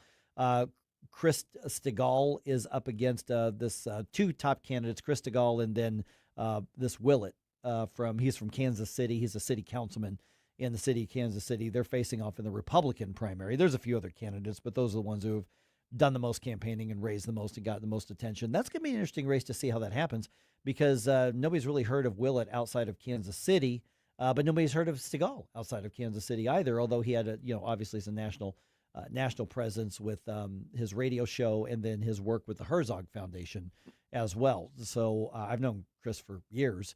And so it's going to be fascinating to see how that race turns out. And Amendment 1 will also be on this ballot. Is that next ballot? That's not this one. Yeah, so that one's just about funding soil and stuff. It's retaining it's like a little tax for, I don't vote for taxes. It's going to pass by 20 or 30 points. I mean, it's not even going to be close. That's going to pass. And then the next amendment is the one regarding, frankly, Jackson County. Should the state constitution then require them to elect their assessor the way St. Louis County elects a successor or an assessor. And so that's basically a regulation on that. I suspect that'll pass, it doesn't affect us. But what happened here's the story behind that. Obviously, we know that in like St. Louis County, the last several cycles, home assessments have gone straight up. It's crazy. Yeah. And people are getting hammered with property taxes. Well, the assessor is the one that comes up with that. And then the way that works is if you think that's not fair, the burden is on you to appeal that ruling, to appeal that evaluation. You have to appeal it to the very people who made that decision. There's no independent board or anything like that. So you don't like the assessor's valuation of your home, which jacks up your property tax rates. Well, then you have to go do all the research and do all the homework and prove to them that they are wrong. And they had a lot of problems with that in Jackson County as well. So the assessor is appointed. So they're changing it to make sure that they're going to be at least accountable to voters on there. So I'm going to vote for 2. Doesn't affect my life one way or the other, but it's a little more accountability. Man, there's a lot to keep track of. If only there was like a resource of some sort that would help me to refresh on all this later when I go to, oh, wait, we have NewsTalk-STL sample ballots. That's right, yes. NewsTalkSTL.com/sample ballot. And also, if you're interested in keeping up with what's going on, we will have the election coverage going on tonight. That'll be at 7 o'clock. Tony Colombo's the one running that. Tony's running that. I think most of us are going to be part of that coverage. I'll be part of that during the 7 o'clock hour. Then I'm going to bed. Then tomorrow, I am telling you, we have got post-election coverage you do not want to miss. For instance, we are going to have, looking nationally ahead with Lenny McAllister early on, we will have the winner, it looks like, of the St. Charles County Executive Republican race. Okay. And I say that not that I've booked somebody that I think is going to win. The candidates have indicated that they are going, whoever wins is going to be here. And I don't know who's for sure is going to win. Chris Arps will do some assessment. Dennis Hancock, the Republican nominee for St. Louis County Executive, going to be with us. And Tim Whitney, who I am almost certain is going to be a GOP nominee for Jefferson County Executive. So St. Charles County, St. Louis County, Jeffco, it's all covered here on the show tomorrow.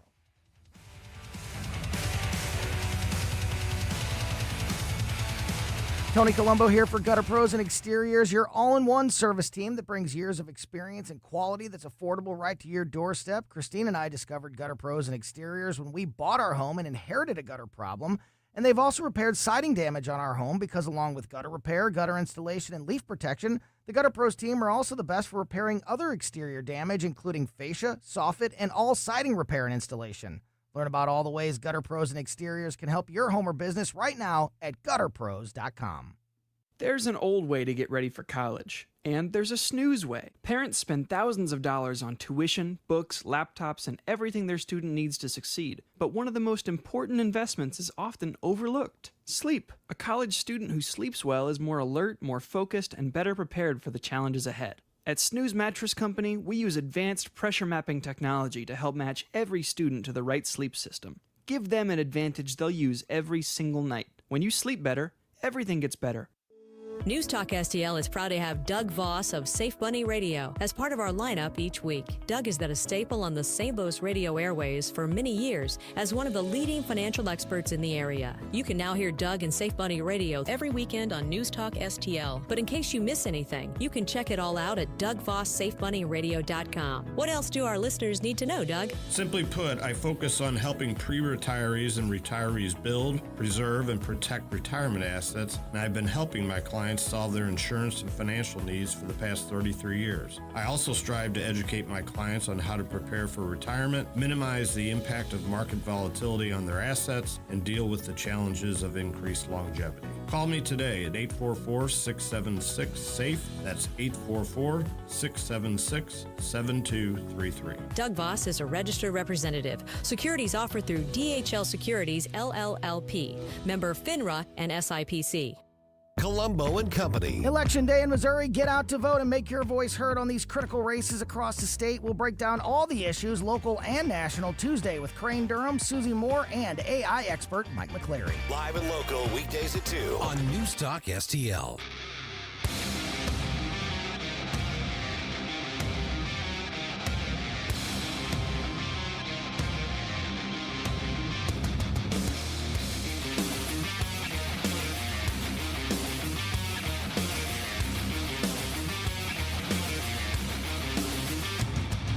Hi, it's Vic Porcelli. And Ken.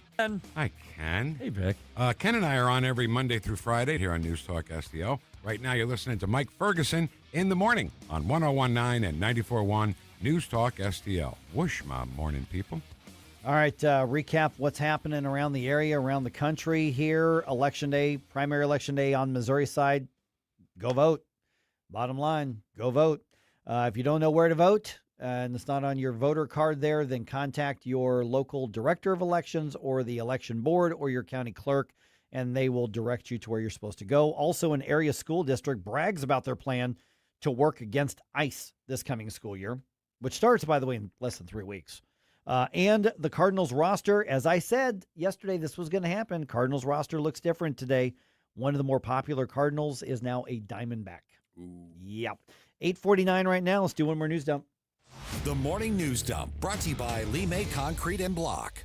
Successful dump. Wake up, America. It all worked out. They got all the news. The Morning News Dump. Polls are open in Missouri. Election day is underway. Polls close at 7 p.m. tonight. Nothing else to say. You're either going to vote and have your say or you're not. Speak now or forever hold your peace. All right. A government school district in St. Louis County says it's prepared a plan to keep ICE away from illegals in the district. Yeah. That story about the Rittenhour School District was featured on KSDK on Monday. Superintendent Chris Kilbride says they developed what they call a safety protocol to protect student, staff, and contractors from ICE in case federal law enforcement tries to detain illegals who are on campus or at a district event. They really feel that they have more authority than federal law enforcement. Where does this arrogance come from, do you think? It comes from the fact that public school districts have basically been untouchable for way too long. They are bragging about violating federal and state law. Hey, Tom Homan, you might want to look into that. And also Catherine Hanaway. Yeah, jump all over it. All right. Let's see here. President Trump facing backlash over his recently imposed tariffs on over 60 trading partners, and this could affect basically every single U.S. import, over 90%. Wow. Over 24 Democrat-led states are filing a lawsuit against the administration. Arizona Attorney General Chris Mayes describing what they hope to see from this lawsuit. Court of International Trade to block these tariffs, to declare them unlawful, and prevent the administration from continuing this pattern of overreach. Okay, so the Trump administration says the new tariffs are to uphold Section 301 of the Trade Act of 1974, which cites failures to prevent forced labor in U.S. supply chains. Critics are pointing out the administration's basically using it as a loophole to add tariffs where he doesn't have to go through Congress again, so the courts are going to sort out. The president is looking for any loophole to apply tariffs to something, and then they're saying, but it's legal. Well, maybe it is. That's what the courts are going to decide here. And just a reminder, we, the consumers, are the ones that are paying these tariffs. Oh, yeah, 100%. Yeah, without a doubt. I still see people saying that it's fair economy. It's like, no, we're paying a consumption tax, essentially. Yeah, tariffs are taxes, but there are two separate questions. Are tariffs as economic policy a good idea? Versus, is it legal for the president to do this? Those are two completely separate discussions. I don't know whether his use of this law is legal or not. That's what the courts will figure out. Are tariffs good economic policy? No. No, they're not. The president's just wrong about this. But it may be legal. So we'll see what happens there. All right. Late last month, we talked about this. OpenAI discovered that one of its agentic artificial intelligence models, I think I said that word right, agentic. That's how the copy is describing it. That's a cool It just word. makes me sound smart when I say it, even though I don't know what it is. Okay. Discovered that one of their AI models escaped its containment and hacked into tech firm Hugging Face. Yes. Congresswoman Beth Van Dyne, she's a Republican out of Texas, was on the evening edit on Fox Business and saying this incident could slow America down in its race to compete with China because it looks like the monster is trying to get out of the sandbox. That is some scary stuff. You think about it, it's access to what could happen if our banking systems were shut down, if our power grid was broken into. These are national security issues. Yeah, because you got to make sure that stuff can't happen. If that means you're slowed down a little bit, then you're slowed down a little bit. Yeah. First of all, I don't want to be like China to begin with. We're not supposed to be. That should not be the goalpost we reach for. Second of all, keep in mind the way that it escaped containment is trying to solve a problem it couldn't solve, and it figured the best way was to break in and hack this other company. What if it thinks that you or I have the answer it's looking for? Next thing you know, it's going through all of our information. Still, the scariest part of what you just said is it figured. It decided upon its own volition. Jeez. All right.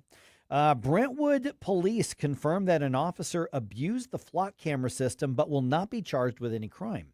A KMOV report says the city confirms that the officer violated department policies when and the accusation is he allegedly used the system to track his ex-wife's movements.